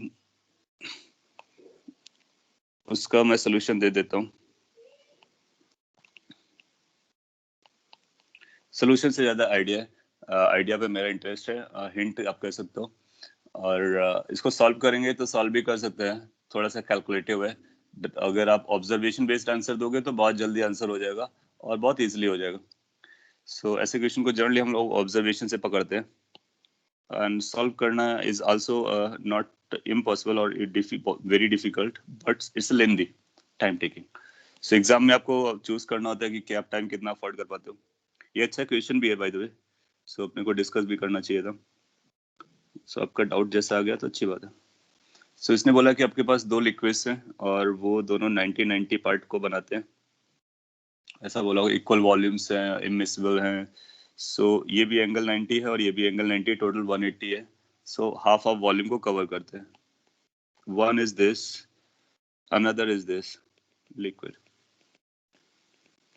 आपने अगर सॉल्व भी कर लिया, then still you need to pay attention, you might get some new points to do the same problem. और ये वर्टिकल सेपरेटिंग लाइन है, और ये वर्टिकल सेपरेटिंग लाइन से एंगल थीटा बनाते हैं। एग्जाम में जो दिया था उसने थीटा बोला था या अल्फा बोला था, और ऑप्शन उसने अल्फा के टर्म में दिए थे। इसने क्या किया, उसने थीटा को 30 डिग्री बोल दिया। कोई फर्क नहीं पड़ता है, हम थीटा के टर्म में निकाल लेंगे तो 30 निकालना हमको आता है। इस लिक्विड की डेंसिटी ρ1 दी गई है, इस लिक्विड की डेंसिटी ρ2 दी गई है। और आपसे बोलता है ये इमिसिबल हैं, बराबर वॉल्यूम को ऑक्यूपाई करते हैं, और सर्कुलर, ये सर्कुलर यूनिफॉर्म ट्यूब के इनसाइड है। तो एक ट्यूब है, ट्यूब के इनसाइड में 2 डायमेंशनल पिक्चर दिखाई जा रही है आपको, इक्विलिब्रियम पर है, और ये सिचुएशन दी गई। आपसे कहता है फाइंड ρ1 बाई ρ2। अगर आपको सब्जेक्टिव क्वेश्चन आता है या डिस्क्रिप्टिव आता है कि ρ1 बाई ρ2 कैलकुलेट कीजिए, तो फिर आपके पास कोई ऑप्शन नहीं था, आपके पास केवल और केवल इसकी कैलकुलेशन करके इसका पूरा आंसर निकालना था। सिंस एग्जाम में हमारे पास 4 ऑप्शन रहते हैं और 4 ऑप्शन से हमने को सॉल्व करना था, तो इजिली हम एलिमिनेशन मेथड को यूज कर सकते हैं। कैसे सॉल्व करेंगे, पहले मैं बताता ब्रॉडर वे, बेसिक वे, फिर ये बताता है कि इसको कैसे ऑब्जेक्टिवली डील कर लेते हैं। अगर आपको कैलकुलेट करना पड़े कभी, तो अपने पास एक ही आइडिया है, जो आइडिया हम लोग जानते हैं। ये यूट्यूब जैसा हम लोगों ने देखा हुआ, एग्जैक्टली वही है। आप एक बेस लाइन लीजिए और इस बॉटम पॉइंट का प्रेशर आप निकालना स्टार्ट कीजिए दो तरह से, एक इस साइड से, दूसरा इस साइड से, और दोनों को इक्वेट कर सकते हो। अपने को क्या करना होगा, इसकी थिकनेस को आप इग्नोर कर सकते हो, बाकी वो रेडियस वगैरह आपको दे सकता है। सो कैलकुलेशन के पॉइंट ऑफ व्यू से बेटर होगा कि हम सबसे नीचे वाला पॉइंट ले लेते हैं, ताकि हमको ज्योमेट्रिकली हैंडल करना आसान हो जाए। देन यू से कि इस पॉइंट का प्रेशर अगर हम लोग इस साइड से निकालते हैं, तो यहाँ पर भी ये लाइन लीजिए, और यहाँ पर आप इस लाइन को कंसीडर कीजिए। मैं आउटर सर्कल को कंसीडर कर रहा हूँ रेफरेंस लेसा, थिकनेस को इग्नोर कर रहा हूँ। आप भी थिकनेस को इग्नोर कर सकते हो, और इस वर्टिकल लाइन को आगे बढ़ाइए और आउटर से ये लाइन लीजिए। अब इन लाइंस का क्या मतलब चल रहा है मैं आपको बताता हूँ। ये लाइन को आगे बढ़ाएंगे, और इस लाइन को मैं आगे बढ़ा देता हूँ, इस हाइट का नाम दे देता हूँ, राइट है। फिर जो हमारी लास्ट वाली थी और ये जो बची हुई थी, इसका नाम दे देते हैं ये H1। मोर ओवर ये जो हाइट थी और ये जो हाइट है, इसका नाम H दे देते हैं। कोई भी एक सर्कल पकड़ लो, या तो आउटर या तो इनर, वहीं से सारे मेजरमेंट्स लो, और उसकी रेडियस को कोई आर पकड़ लेना, बाद में देखोगे आर कैंसिल आउट हो जाएगा। अब हम अगर बॉटम पॉइंट का प्रेशर लिखना चाहते हैं लेफ्ट साइड से, तो लिख सकते हैं, राइट साइड से भी लिख सकते हैं। इसके बाद में आप क्या कर सकते हो, मैं आपको पहले मेथड बता रहा हूँ। अगर ऐसा सिचुएशन कोई बना के देता है, और सपोज कर लीजिए वो न्यूमेरिकल टाइप के क्वेश्चन में दे देता है या इंटीजर टाइप पे दे देता है, तो हमारे पास 4 ऑप्शन नहीं रहेंगे, तो एलिमिनेशन वर्क नहीं करेगा। जब एलिमिनेशन वर्क नहीं करेगा, तो अपने को आइडिया होना चाहिए कैलकुलेट करने का। क्या आप ये समझ सकते हो कि अगर हम लेफ्ट साइड से लिखते हैं, लेट से आउटसाइड का प्रेशर पी नॉट पकड़ लेते हैं, तो ये पूरा पी नॉट रहा होगा। लेफ्ट हैंड साइड से क्या हमको ऐसा लिखना होगा, पी नॉट प्लस ρ1 GH। ऐसा लिखते ही हम बॉटम पॉइंट के प्रेशर तक पहुंच जाएंगे, क्योंकि हमको वर्टिकल डेप्थ चाहिए होती है। कैन वी से कि इसकी वैल्यू इक्वल होनी चाहिए। जब हम राइट साइड से आते हैं, राइट साइड से क्या आएंगे, पी नॉट प्लस ρ2 GH2 आएंगे, तो इस लेवल तक आ जाएंगे। फिर उसके और भी नीचे जाना है, प्लस ρ1 GH1 आ जाएगा। आप पाओगे पी नॉट कैंसिल आउट हो गया। H1 और H2, ये 3 नंबर अपने को कैलकुलेट करने हैं। H1 और H2 का कैलकुलेशन हम ट्रिग्नोमेट्रिकली बहुत आसानी से कर सकते हैं, क्योंकि हमको ये एंगल थीटा दिया गया, बाकी 90 दिए गए, रेडियस को r पकड़ लेंगे, तो फिर हम बता सकते हैं कि क्या चल रहा है, isn't it? H निकाल सकते हैं, H1 निकाल सकते हैं, H2 निकाल सकते हैं। ये ज्योमेट्रिकली आप हैंडल कीजिए, एंड आई वो सजेस्ट कि घर पे आप H1 H2 और H निकालो, इस पे रखो और चेक करो कि थीटा के टर्म में क्या आंसर बनता है। फिर आपका ऑप्शन मैच कर जाएगा, एग्जैक्टली वही आएगा।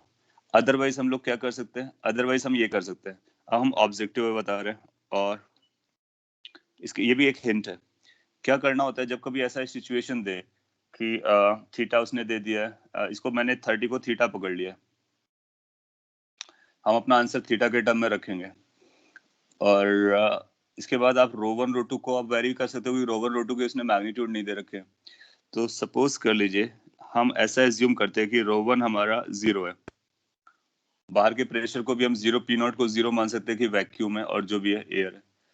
इन केस अगर हमने रो वन को 0 मान लिया, that means rho one will behave like air. अगर रो वन एयर की जैसा बिहेव करेगा तो कैन वी से कि ये जो पोर्शन है ये एयर जैसा हो जाएगा, तो हमारे पास लिक्विड केवल इतना ही बचेगा। अगर यही बचता है देन यू विल फाइंड कि जो वर्टिकल लाइन है और इनको सेपरेट करने वाली लाइन है उनके बीच में कितना एंगल बनेगा वो हम पता कर सकते हैं। कैन वी से कि जो रो टू वाला है वो सिमेट्रिकली डिवाइड हो जाएगा। अगर हमारा रो टू सिमेट्रिकली डिवाइड हुआ देन यू विल फाइंड कि ये थीटा की वैल्यू कितनी बनने वाली है। थीटा बाउंड्री तक जाएगा तो क्या थीटा की वैल्यू 45 हो जाएगी, माइनस में 45 भी बोल सकते हो, जैसा ये दिखाएगा ये थीटा 0 आ जाएगा, फिर इसके बाद में इधर चला जाएगा तो थीटा -45 हो जाएगा। माइनस मैं इसलिए लिख दे रहा हूँ ताकि आपको याद रहे कि ये थीटा इस साइड आ जाएगा। अभी मैंने थीटा को इस डायरेक्शन में मेजर किया था। Are you getting my point? So ये सिचुएशन आ जानी चाहिए। हालांकि इस केस में इसने आपसे कैलकुलेट कराने को ही पूछा, इसलिए वो टेन थीटा के टर्म में आंसर नहीं दिया है। वरना एग्जाम में कैसे ऑप्शन दिए थे, एग्जाम में कुछ ऐसे ऑप्शन दिए थे कि tan theta -1 upon tan theta +1, tan theta +1 divide by tan theta -1, फिर दिया था sine theta +1 upon sine theta -1, फिर दिया था sine theta -1 upon sine theta +1। कुछ ऐसे दिए थे 4 ऑप्शन। मैं एग्जाम के पॉइंट ऑफ व्यू से बोल रहा हूँ। आपका जो आपको अगर सॉल्व करना है क्योंकि उसने 30 दे रखा है तो फिर ये सब करना आपके लिए थोड़ा सा भारी पड़ेगा क्योंकि हम थीटा को चेंज नहीं कर सकते हैं फिर आपको यही करना पड़ेगा। एग्जाम में कैसा टेक, क्योंकि वो आपको जानता है कि ऐसा सॉल्व करने में टाइम लगेगा, सो इस तरह से भी आप सॉल्व कर सकते थे। फिर इसके बाद में अगर ऐसा रहा होगा तो फिर रो वन बाई रो टू कितना आना चाहिए, यानी आपका आंसर कितना आना चाहिए, कि आपका आंसर 0 आ जाना चाहिए। तो थीटा को 45 करने से 0 कौन सा देगा? थीटा को 45 करने से ना तो ये 0 देगा, ना तो ये 0 देगा, ना तो ये 0 देगा, केवल यही 0 देगा, वही आपका आंसर बन जाएगा। और अगर ये आंसर बन गया, अब अगर आपको ये आंसर निकल के आ जाता है तो थीटा को 30 रख दो। जैसे आप 30 रखोगे तो 1030 आ जाएगा, तो उसका सोल्यूशन हो जाएगा। वो 1 माइनस टेन थीटा या टेन थीटा -1 था, समथिंग लाइक दैट था, उसको हम पता कर सकते हैं। और आपको समझ में आ रहा है कि ऑब्जेक्टिव डील क्या थी? ऑब्जेक्टिव डील ये थी कि आप रो वन को 0 कर लो, थीटा पता कर लो, फिर अगला केस क्या कर सकते थे, रो टू को 0 पता कर लो, फिर थीटा पता कर लो। जब रो टू 0 हो जाएगा तो थीटा कितना आ जाना चाहिए, रो टू 0 हो गया तो फिर ये ऐसे चला जाएगा, 45 आ जाएगा। Moreover rho one rho two को इक्वल कर लो, ये ऑब्जेक्टिव डील थी। अगर rho one rho two equal कर लोगे तो थीटा कितना आ जाएगा, 0 आ जाएगा, थीटा 0 आ जाएगा, तो रेशियो 1 आना चाहिए।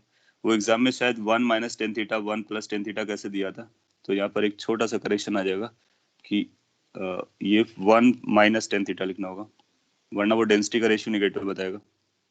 ऐसा कुछ दिया हुआ था। तो यहाँ से आप देख लोगे कि थीटा को 30 डिग्री रख लो, थीटा को 30 डिग्री रख लो, आपको सी ऑप्शन मन नजर आ जाएगा। I think that's more than sufficient hint. इसके अलावा भी अगर आपको डाउट रहता है तो आपको पूछना है, फिर हम लोग विस्कोसिटी की तरफ जा सकते हैं।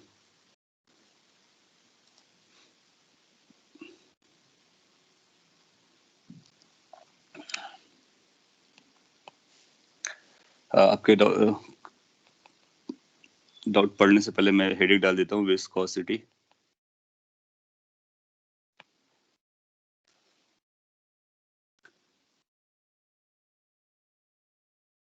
हाँ, तो अगर आप ये जो लिख रहे हो कि रो वन रो टू को हम बदल करके रेशियो निकाल सकते हैं, बिल्कुल कर सकते हो।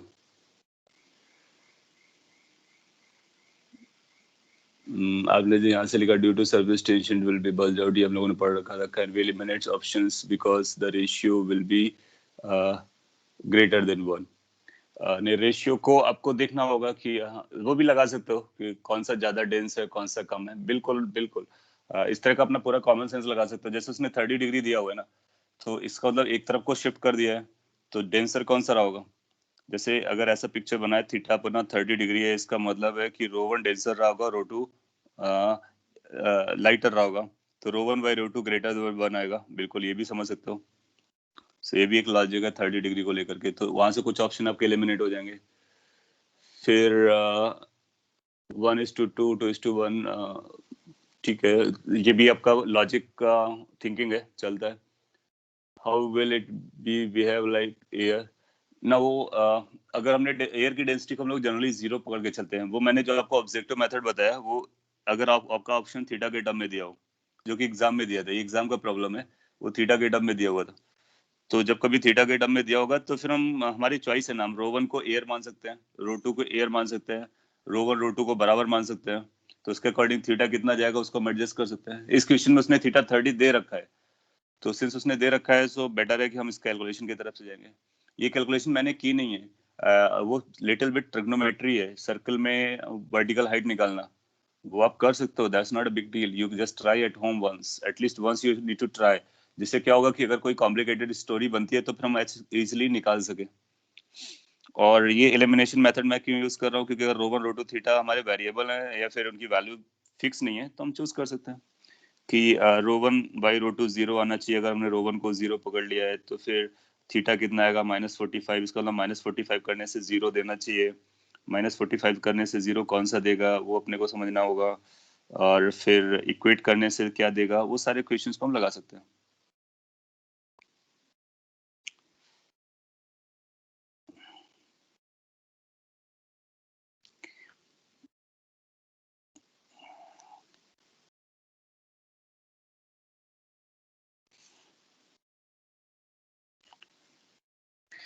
यहाँ पर दो चीजें मिक्स हो रही हैं। मैं आपको क्या करना होगा कि आपको ये समझना होगा कि मैं एक बोलने की कोशिश क्या कर रहा हूँ कॉन्सेप्चुअली।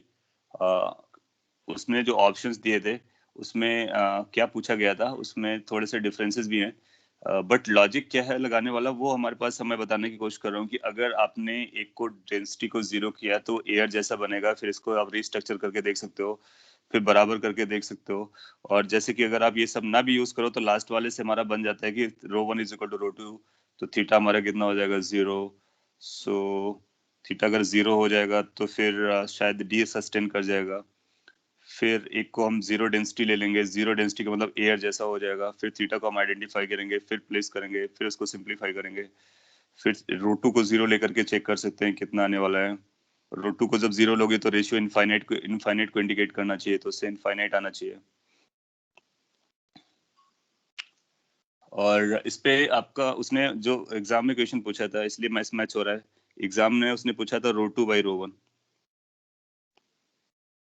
तो जब आपने रो वन को 0 किया तो रेशियो हमारा इनफाइनाइट जाना चाहिए था।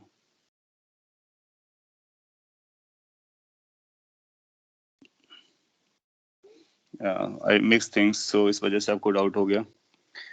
मैं एक बार फिर से बोल देता हूँ, और एग्जाम वाला क्वेश्चन आपको लास्ट ईयर प्रीवियस क्वेश्चन से मिल जाएगा, तो उस पर देख लेने का कि इसका मीनिंग हमारा क्या जा रहा है। ये एक इंटायरली डिफरेंट क्वेश्चन है, और उस पर आपको वो रेशियो दिया जाएगा। रो वन 0 होने का मतलब वो एयर का पार्ट हो गया, अगर वो एयर का पार्ट हो गया तो फिर ये पोर्शन हमारा नहीं रहेगा, ये पोर्शन नहीं रहेगा, तो रो टू आइडेंटिकली ऐसे डिस्ट्रीब्यूट होगा। अगर ये आइडेंटिकली डिस्ट्रीब्यूट हो रहा है तो फिर क्या होगा कि ये जो बाउंड्री थी, ये बाउंड्री, ये पूरा ऐसा हॉरिजॉन्टल हो जाएगा। आप उसका रिपिक्चर ड्रॉ कर सकते हो। फिर ये जो लाइन है, ये जो मैं वर्टिकल दिखा रहा हूँ, ये नीचे आ जाएगी, तो ये वर्टिकल लाइन इधर आ जाएगी, तो ये बाउंड्री से इस एंगल को फिर थीटा आप बोलोगे। सिंस टोटल 90 था तो ये 45 हो जाएगा। और एटलीस्ट आपको अगर ये भी समझ में आ रहा है तो चलता है, क्योंकि वो एक कंडीशन से आपका आंसर नहीं आएगा, तो दो कंडीशन की जरूरत पड़ेगी। क्या ये कंडीशन आपको समझ में आ रही है क्रिस्टल क्लियरली, कि अगर हम रो वन रो टू को इक्वल पकड़ते हैं तो थीटा हमारा 0 हो जाएगा। ये आपको समझ में आना चाहिए कि अगर हम रो वन रो टू को इक्वल पकड़ते हैं तो थीटा 0 आना चाहिए। लेकिन जब वो आपको ऐसे ऑप्शन क्रिएट करेगा कि इसे दो ऑप्शन आप निकाल ले जाओगे, लेकिन दो ऑप्शन में आपको इश्यू बन सकता है। तो अगर आप, उसने जिस तरह से मैंने ऑप्शन लिखे, अगर इस तरह से लिखा तो डेफिनेटली आप ए को मार्क कर दोगे। और अगर सपोज कर लीजिए लास्ट वाले को इसने 1 - sin थीटा लिखा होता, तो फिर आपके पास डी ऑप्शन भी सरवाइव करता, क्योंकि रो 1 रो 2 को अगर इक्वेट करते हो तो आपका रो 1 बाई रो 2 कितना आएगा, रो 1 बाई रो 2 1 आएगा, और थीटा को 0 रख रहे हो तब भी ये भी कितना चला जाएगा, ये भी 1 चला जाएगा थीटा को 0 लेने के केस में। तो आपका ये ऑप्शन एलिमिनेट नहीं होगा। तो आपके पास अभी भी फाइट रहेगी किस बात को लेकर के, कि कौन सा लगाना चाहिए, ए या डी। उसके लिए फिर आप एक कंडीशन ये ले लो कि किसको 0 करना है, किसको 0 नहीं करना है। तो आप पाओगे कि मोर ओवर अभी आपके पास एक और ऑप्शन रहेगा 0 करने के लिए, उसने ये भी फिर दिया होगा। मेरा जो प्लस माइनस का था वो ये अब आपको अब क्लियर हो गया, ये इस तरह के ऑप्शंस दिए गए थे, वो 1 में से सब्ट्रैक्ट कराया था उसने क्योंकि वो एंगल छोटे थे। ये 4 ऑप्शन थे, मैं फिर से एक्सप्लेन कर देता हूँ। सपोज कर लीजिए आपके पास 4 ऑप्शन दिए गए, री एक्सप्लेन करना पड़ रहा है। ये 4 ऑप्शन दिए गए और अब आपको पता करना है कि कौन सा ऑप्शन करेक्ट होगा। तो उस केस में आप एक कंडीशन ये ले सकते हो ओरली सॉल्व करने के लिए। Can you take this condition, rho 1 is equal to rho 2। अगर रो 1 रो 2 रहा होगा तो क्या थीटा 0 आप विजुलाइज कर पा रहे हो? नहीं कर पा रहे हो तो मैं बना के बता देता हूँ, in case you are not able to visualize it.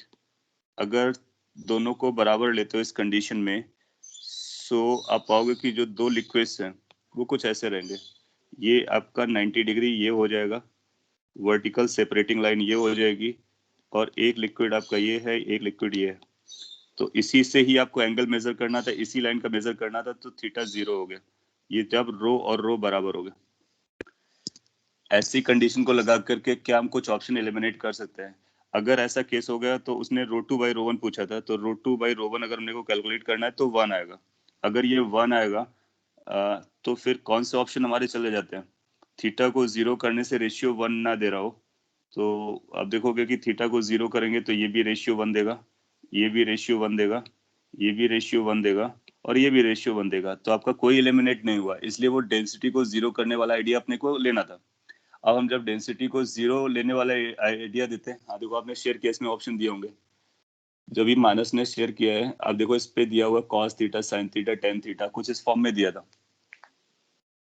आप देखोगे इसमें ऑप्शन को एलिमिनेट करना अपने लिए कितना इजी हो जाएगा। अगर हमने D1 D2 को बराबर लिया तो क्या अल्फा की वैल्यू 0 हो जाएगी? इसका मतलब हुआ अल्फा को अगर हम 0 पकड़ते हैं, जो भी शेयर किया गया मैं उसके बेसिस पे बोल रहा हूँ, सो D1 D2 को इक्वल करो, यानी रेशियो 1 आना चाहिए। कब? जब अल्फा हमारा कितना हो जाए? 0। अब आप ऑप्शन ए को देखो, अल्फा 0 रखो, रेशियो 1 आ रहा है, चलेगा, एक कैंडिडेट है। ऑप्शन बी पे जाओ, अल्फा को 0 रखो, फिर देखोगे क्या आंसर हमारा रेशियो 1 आ रहा है। तो अल्फा को 0 रखोगे तो 1 plus 1 divide by 1 minus 1 infinite आएगा, इसलिए बी को आप रिजेक्ट कर दोगे। फिर इसके बाद में सी एक कैंडिडेट बचेगा, डी आपका रिजेक्ट हो जाएगा। तो बी और डी रिजेक्ट हुआ, ए और सी में फाइट हो गया। जब अब ए और सी में फाइट हो गया, उसको कैसे डील कर सकते हो वो मैं बताने की कोशिश कर रहा था। और वो 30 डिग्री के साथ मर्ज हो गया, तो फिर अपने काउंटर क्वेश्चन में उसको मिक्स कर दिया। सो उस मिक्सिंग को अगर हम अवॉइड करें और उस क्वेश्चन के अकॉर्डिंग जाएं, तो एक केस मैं करके दिखा देता हूँ। ये तो आपको इक्वल वाला केस समझ में आ गया, और इसी में अगर हम अनइक्वल वाले केस पे जाते हैं, तो किसी एक को सपोज कर लीजिए, ऑब्जेक्टिव मेथड के लिए किसी एक को अगर हम 0 कर लेते हैं, जो गिवन पिक्चर उसके बेसिस पे मैं बोल रहा हूँ। सपोज कर लीजिए हमने D1 को 0 पकड़ा और D2 को और D2 रहने दिया, तो हमारा रेशियो कितना आएगा? क्या हमारा D1 बाई D2 का रेशियो जो आने वाला है वो 0 आना चाहिए? I get my point. अगर D1 बाई D2 का रेशियो हमारा 0 आ रहा है, तो अपने को देखना होगा कि एंगल कितना जाने वाला है। या फिर आपके पास दूसरा कंडीशन ये कि D1 को आप D1 रहने दो और D2 को 0 पकड़ लो, तो रेशियो कितना आएगा? तो D1 बाई D2 का जो रेशियो आएगा वो इनफाइनाइट आना चाहिए। ये दोनों कंडीशन भी हमारी एक्सेप्ट होनी चाहिए। अगर ये दोनों कंडीशन एक्सेप्ट हो रही, सपोज के लिए मैं इसके लिए पिक्चर बनाता हूँ, तो आपको क्या विजुलाइज करना होगा कि अगर ऐसा केस रहा होता, in case this would have been the case, so liquid कैसा दिखता? मैं सेकंड केस के लिए ड्रॉ कर रहा हूँ। D1 आपका लिक्विड है, D2 एयर और उसका डेंसिटी खत्म हो गया। तो अगर D2 का डेंसिटी खत्म हो गया तो D2 चला जाएगा, D1 अपने आप को बैलेंस करेगा, तो यहाँ से यहाँ तक D1 रहेगा, ये D1 हो गया। और ये जो बाउंड्री है वो, और इधर D2 है, ये D2 0 है, और ये D1 है। थीटा कहाँ से मेजर किया जा रहा है? वर्टिकल से बाउंड्री के लिए। So that was the vertical and that was the boundary. ये हमारे लिए अल्फा हो जाएगा। और आपको ये भी पता था कि ये टोटल कितना है? 90 डिग्री है। तो अल्फा कितना हो जाएगा? कैन वी से कि अल्फा की वैल्यू 45 हो जाएगी। अगर अल्फा 45 हुआ, इसका मतलब जब हमारा अल्फा 45 हो तो रेशियो कितना आना चाहिए? इनफाइनाइट को टेंड करना चाहिए। तो हमारे पास ए और सी का क्लैश चल रहा था। ए और सी में अब हमको वो देखना है कि हमारा रेशियो इनफाइनाइट को टेंड करे व्हेन अल्फा टेंड्स टू 45। तो जब आप सी में रखेंगे 10 45 तो 1 आएगा, 1 - 1 इनफाइनाइट को टेंड कराएगा, जबकि ए ऐसा नहीं कराएगा। इसलिए A can not be the option, C is the correct option. So और उसने 2 में कॉस दे दिया था तो और इजीली एलिमिनेट हो गया। और बाकी आप D1 D2 को रेशियो करके बता सकते हो। तो ये थिंकिंग भी डेवलप कर सकते हैं कि अगर हमारे पास D दिया हुआ है तो D को हम 0 भी ले सकते हैं, D को हम इनफाइनाइट भी ले सकते हैं। हम ऐसा भी बोल सकते हैं कि D इनफाइनाइट है तो दूसरा उसके रिस्पेक्ट में जीरो डेंसिटी जैसा अपीयर करेगा। I hope you got my point, what I'm trying to say, how to use the objective way. और अदरवाइज आप अपना भी पॉइंट यूज कर सकते हो। और this basic way is always there. आप 2 मिनट अफोर्ड करो, कैलकुलेट करो, आपका आंसर आएगा। आपने लिखा but if row 1 is 0 so angle is -45, so 10 - 45 is -1, so that is 1 ratio is not in option 1 ratio is not 0। ये -45 मैंने आपको बोला था, लेकिन आप देखो ना दूसरे केस से भी हम लोग इसको कैलकुलेट कर सकते हैं। तो जो क्लैश वाले केसेस होते हैं उसको हम लोग अवॉइड कर देंगे क्योंकि हम लोग ऑब्जेक्टिव मेथड यूज कर रहे हैं। देखो ऑब्जेक्टिव मेथड क्या होता है ना, ये आपके ऑब्जर्वेशन पे बेस्ड होता है, तो उसके लिए आपको थोड़ा सा ख्याल रखना होता है।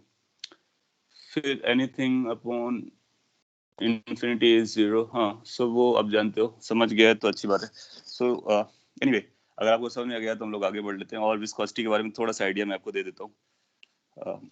इस तरह के और भी जो अच्छे क्वेश्चन एग्जाम में आए हैं हम लोग उनको डिस्कस करेंगे। वो अपने बीच में पूछा था इसलिए उसको एक्सप्लेन कर दिया।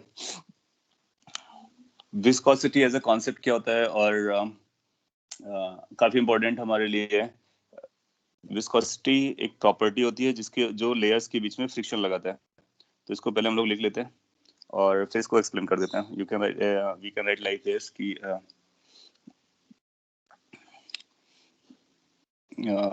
रेजिस्टेंस से भी रिलेट कर सकते हैं, और या फिर ऐसा बोल सकते हैं कि रिलेटिव वेलोसिटी होती है लेयर के बीच में, उसका अपोजिशन होता है, उसी को विस्कोसिटी कहते हैं। सो इट इज, ऐसा लिख सकते हैं शॉर्ट में, it is property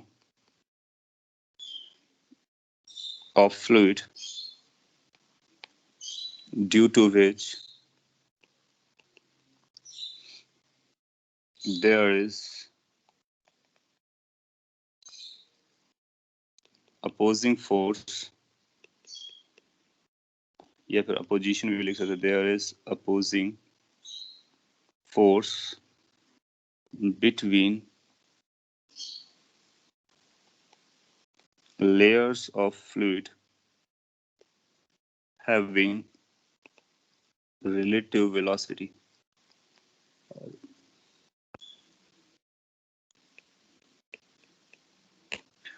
meaning is this कि जब लेयर्स एक दूसरे के रिलेटिवली मूव करते हैं तो उनके बीच में मोशन को अपोज करने वाला फोर्स होता है अपोजिंग फोर्स, और रेजिस्टेंस फोर्स ऐसा भी लिख सकते हैं, रेजिस्टिव फोर्स, जो उनके मोशन को अपोज करने की कोशिश करता है, रिलेटिव मोशन को अपोज करने की कोशिश करता है, उसको हम, उस प्रॉपर्टी को हम विस्कोसिटी कहते हैं। So viscosity is also property of fluid or liquid or gases, जिसकी वजह से relative motion को अपोज कर रहा होता है। कैसे अपोज कर रहा होता है उसको हम लोग थोड़ा सा समझेंगे तो आपको क्लियर होगा पिक्चर से। लेट्स से एक चैनल है, ओपन चैनल है, और लिक्विड इस तरह से चल रहा है।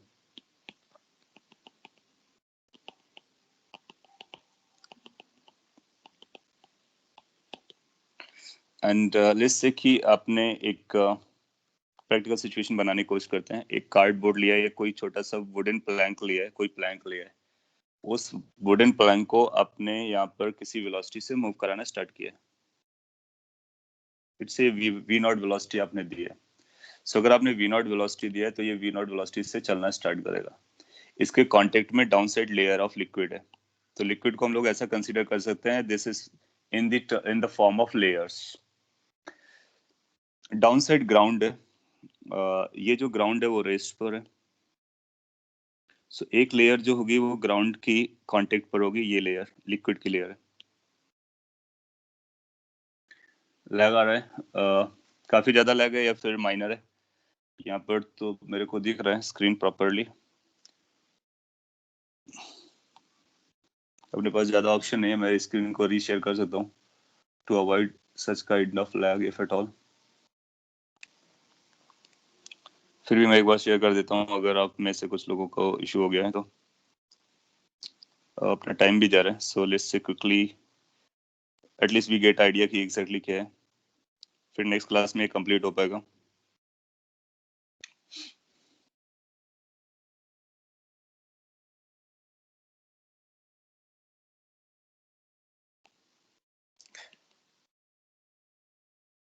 ओके आपको फोकस देना, एटमोस्ट फोकस देना और ये समझना कि प्रॉपर्टी क्या है, फिर इसके बाद में उसका कैलकुलेशन इजिली समझ में आ जाएगा। स्क्रीन दिख रहा है या नहीं पहले एक बार कंफर्म कर दो, कि मेरे को तो दिख नहीं रहा स्क्रीन अभी। इज द स्क्रीन विजिबल या फिर कुछ और दिख रहा है? नहीं विजिबल है।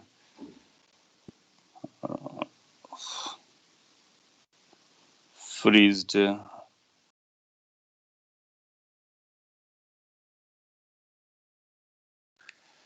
मैं रीशेयर कर रहा हूँ, अभी आपको फिर से दिखेगा और अगर प्रॉपरली आ जाए तो बेटर है।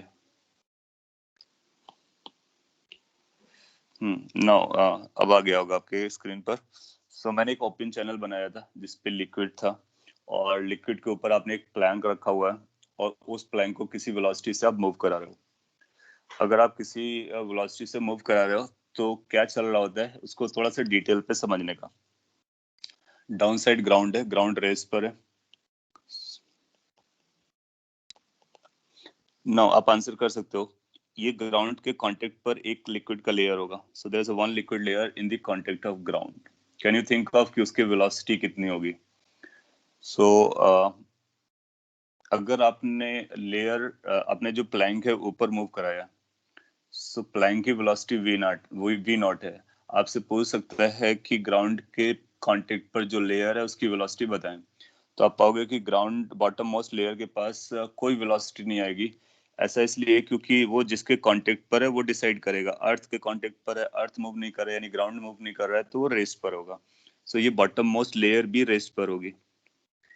Now come to the top most layer, जो ये जो प्लैंक के कांटेक्ट पर है।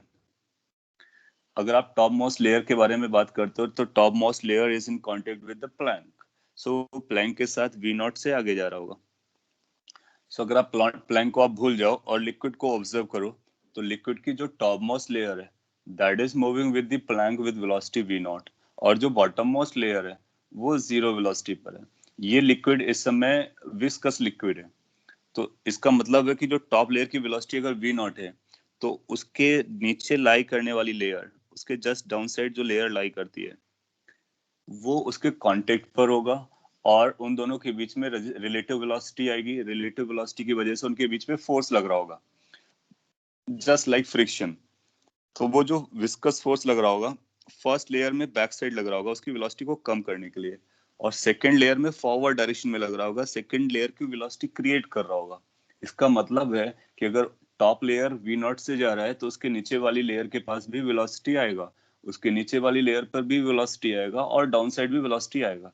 So velocity will not be only of the top layer but also of the lower layers. So velocity distribute हो जाएगी, लेकिन इस तरह से डिस्ट्रीब्यूट होगी कि जो बॉटम मोस्ट पॉइंट है या बॉटम मोस्ट लेयर है उसकी वेलोसिटी जीरो हो जाएगी। So there will be a distribution of velocity. उस डिस्ट्रीब्यूशन को अगर हम ड्रॉ करें या समझें तो किस तरह से समझते हैं उसके बारे में बताता। और उसको समझने के लिए हम लोग क्या करते हैं कि किसी भी लोकेशन पर एक वर्टिकल कलेक्शन ऑफ पॉइंट्स लेते हैं। सो वर्टिकल कलेक्शन ऑफ पॉइंट्स लिया, इन पॉइंट्स की वेलोसिटी को ड्रॉ करते हैं फॉरवर्ड डायरेक्शन में एज अ वेक्टर। तो आप पाओगे कि फर्स्ट की जो वेलोसिटी है वो ज्यादा है, वो वी नॉट के बराबर है। सेकंड के पास कम वेलोसिटी आएगी, और नीचे जाएंगे कम वेलोसिटी आएगी, और डाउन साइड जाएंगे कम वेलोसिटी आएगी। उन वेलोसिटीज को अगर हम ज्वाइन करें आपस में तो कैसा दिखता है वो बनाते हैं हम लोग। तो आपको क्या करना होता है कि ऐसे एक लाइन ड्रॉ कर लो और इस लाइन से ज्वाइन करने वाले एरोज बना लो। ये अपने को बताएगा कि वेलोसिटीज किस तरह से डिक्रीज कर रहे हैं। सो टॉप लेयर की वेलोसिटी v नॉट है। अब किसी भी लेयर की वेलोसिटी आपको कैलकुलेट करना होगा, हम कैलकुलेट कर सकते हैं। यहाँ पर 2 पॉइंट्स यूज किए गए हैं। 2 पॉइंट्स की वेलोसिटी हमको नोन होनी चाहिए। किसकी? यहाँ पर बॉटम की हमको पता थी 0, इसलिए बॉटम पर हमारे पास कोई वेक्टर नहीं है, वो 0 लेंथ का वेक्टर है। टॉप का v नॉट का लेंथ का वेक्टर है। इसको मैं अगर सेपरेटली ड्रॉ करूँ तो शायद आपको और भी अच्छा समझेगा, और इसकी जरूरत बहुत ज्यादा पड़ती है। तो ये टॉप लेयर की वेलोसिटी थी v नॉट, बॉटम की थी 0, और सिंपलेस्ट केस के लिए आपने 0 को इस वेलोसिटी से मिला दिया। ये सिंपलेस्ट केस है, और भी केसेस आएंगे तो उनको हम लोग डील करेंगे अभी। सो यू विल फाइंड कि नीचे जैसे जाते हैं तो वेलोसिटी का मैग्नीट्यूड कम होता रहता है, कम होता रहता है, डिक्रीज होता रहता है, और फाइनली जाते जाते 0 हो जाता है। This is called velocity profile. So हमको वेलोसिटी का प्रोफाइल बनाना पड़ता है। This called velocity profile. So जब कभी विस्कस फ्लूइड फ्लो कर रहा होगा, we need to draw the velocity profile, we need to imagine की किस तरह से वेलोसिटीज चेंज हो रही हैं। और कई बार क्वेश्चन वो पूछ लेता है कि what type of velocity profile is. तो ये जो लाइन दी गई है, ये लाइन स्ट्रेट लाइन है। तो अगर ये स्ट्रेट लाइन है तो हम बोलेंगे कि यहाँ पर जो वेलोसिटी प्रोफाइल है वो लीनियर है। ऐसा भी हो सकता था कि ये ऐसा कर्व बनाता। तो अगर कोई कर्व बना रहा होता तो उसको कर्व प्रोफाइल बोलेंगे। कौन सा कर्व बना रहा होगा उसके अकॉर्डिंग उसकी प्रोफाइल बोलेंगे। ठीक है। सो इससे फायदा क्या होता है? इनकेस अगर अपने को वेलोसिटी प्रोफाइल नोन है तो you can use like this. Suppose कर लीजिए यहाँ से हम वाई डिस्टेंस पे जाते हैं, ये वाई डिस्टेंस पर, और वाई डिस्टेंस पर वेलोसिटी को पता करते तो वो वेलोसिटी v है। सो वाई डिस्टेंस का वेलोसिटी v है। ये टोटल डेप्थ आपको पता होगा। लेट्स से ये डेप्थ h है। h डेप्थ पर और h हाइट पर जो वेलोसिटी है वो v नॉट है। सो जनरल इक्वेशन देने के लिए आपको h दे देगा, v नॉट दे देगा। तो हम लीनियर प्रोफाइल में रिलेट कर सकते हैं कि v और h में y में क्या रिलेशन चल रहा है। जैसे ये लीनियर केस में क्या हम लोग यह बोल सकते हैं कि जो v नॉट बाई h का वैल्यू होगा वही v बाई y का वैल्यू होगा। यहाँ पर v और y वेरिएबल है, जबकि h और v नॉट फिक्स अमाउंट है। तो यहाँ से आपको ये पता चल जाएगा कि जो वेलोसिटी है किसी भी हाइट पर वो v not by h into y पर डिपेंड करती है। और इसको लीनियर प्रोफाइल इसलिए कहते हैं क्योंकि वेलोसिटी और हाइट के बीच में जो रिलेशन चल रहा है वो लीनियर चल रहा है। अगर ये कभी आगे चल करके स्क्वायर आएगा वाई स्क्वायर, तो हम बोलेंगे ये पैराबोलिक प्रोफाइल है। तो profile can be linear, can be parabolic, can be of any other sort as well depending upon the situation. So यहाँ पर हमको ये वेलोसिटी प्रोफाइल पता चल जाती है। अब एक लास्ट पॉइंट है, इट विल टेक 2 मिनट्स, इसके बाद हम लोग वाइंड अप करते हैं, और ये बहुत इंपॉर्टेंट पॉइंट है। विस्कोसिटी के लिए जो फोर्स लग रहा होता है, फोर्स बिटवीन दी लेयर्स, उसको फ्रिक्शनल फोर्स या रेजिस्टेंस फोर्स या फिर विस्कस फोर्स बोल सकते हैं। तो उस फोर्स का वैल्यू क्या होता है उसका फॉर्मूला मैं दे देता हूँ। So that's called viscous force.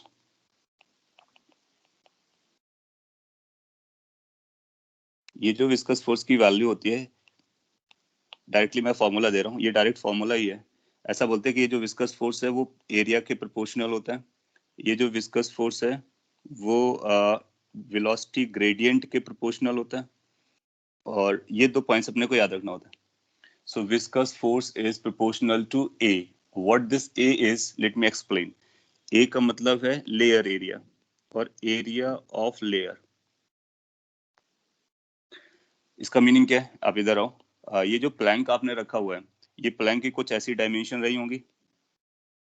ये जो एरिया है दैट्स एरिया। इस एरिया की हम लोग बात कर रहे हैं।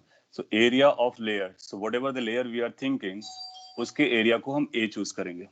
That is A. Are getting my point? So that area उस एरिया के प्रोपोर्शनल होता है।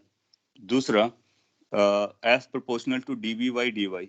ये जो d v y d y है, the rate of change of velocity with respect to height, that's called velocity gradient. Velocity gradient.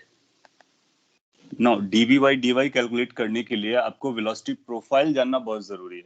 जैसे कि आप प्रीवियस स्लाइड पर आओगे, अगर अपने को ये पता चल गया लीनियर प्रोफाइल है, तो क्या यहाँ से हम dy कैलकुलेट कर सकते हैं? dy क्या dy की value v not by h आ जाएगी? सो लीनियर प्रोफाइल में आपको dy इजिली कैलकुलेशन हो जाएगा। आपको टॉप लेयर की वेलोसिटी देगा और उसकी हाइट दे देगा, दोनों का रेशियो जो होगा वो वेलोसिटी ग्रेडियंट के बराबर हो जाएगा। ये मैंने इसको करेक्ट कर देता हूँ, कुछ ऐसा लिखना था मेरे को, dv upon dy। So that's a velocity gradient. So जो विस्कस फोर्स होता है that is proportional to the area of the layer, that is proportional to the velocity gradient. तो इसको अगर प्रोपोर्शनलिटी को एक साथ लिखते हैं तो ये बन जाता है proportional to a dv by d. और भी प्रोपोर्शनलिटी कांस्टेंट को लेकर क्या आते हैं तो ये ईटा a dv बाई dy होता है। ये फाइनल फॉर्मूला है, इसको हम लोग यूज करने वाले हैं। सिंस ये रेजिस्टिव फोर्स होता है, बैकवर्ड डायरेक्शन में लगता है, तो इसके लिए हम लोग क्या करते हैं, एक माइनस भी लगा कर रखते हैं। So this is the force of viscosity, that means force between the layers. Since हम लेयर्स के बारे में, लेयर्स के बीच का फोर्स देख रहे हैं, इसलिए लेयर का एरिया निकालना हमारे लिए इंपॉर्टेंट है, वेलोसिटी ग्रेडियंट निकालना हमारे लिए इंपॉर्टेंट है, और एक ये ईटा आता है। ईटा का मतलब होता है coefficient of viscosity. So this eta is called coefficient of viscosity.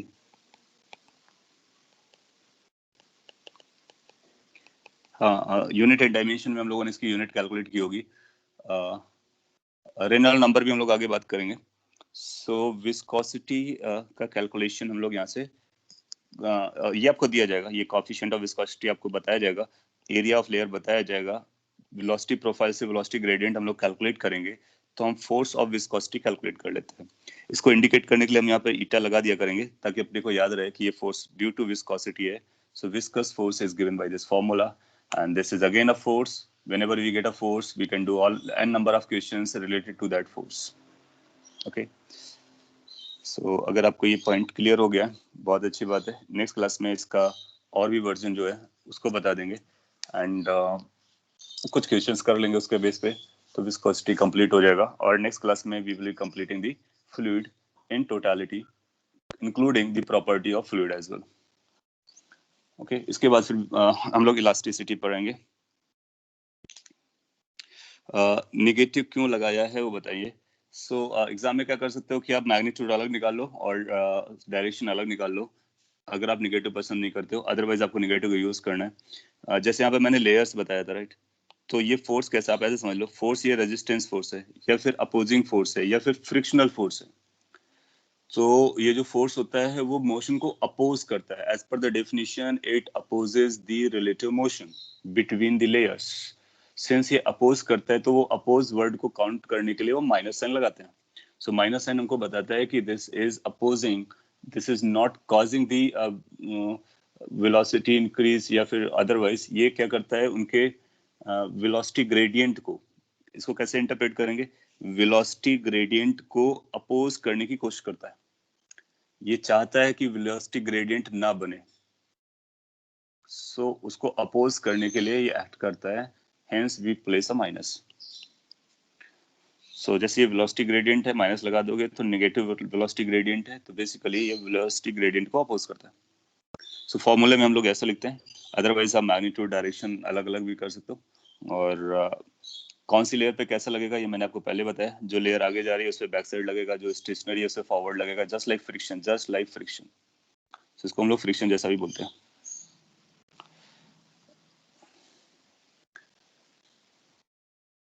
सो ये विस्कोसिटी का बेसिक आइडिया हुआ। आज के लिए हम लोग इतना ही रखते हैं, आपके डाउट हो तो आप रख सकते हो, और नेक्स्ट क्लास में इसको कंप्लीट करते हैं। आपने लिखा है what is that formula 6 pi eta r v. 6 pi eta r v को हम लोग कल पता करेंगे, वो स्टोक्स लॉ होता है और वो स्फेरिकल बॉडी पे लगता है, वो भी विस्कस फोर्स है, उसका भी ओरिजिन यहीं से होता है, और this is a general formula, and 6 pi eta r v will become a particular formula. 6 pi eta r v पर क्वेश्चंस आते हैं, बहुत क्वेश्चंस आते हैं, और उससे टर्मिनल वेलोसिटी कैलकुलेट करते हैं, तो वो नेक्स्ट क्लास का पार्ट है। Okay, so that's all for the day. Thank you everyone, and if you want you can leave now, और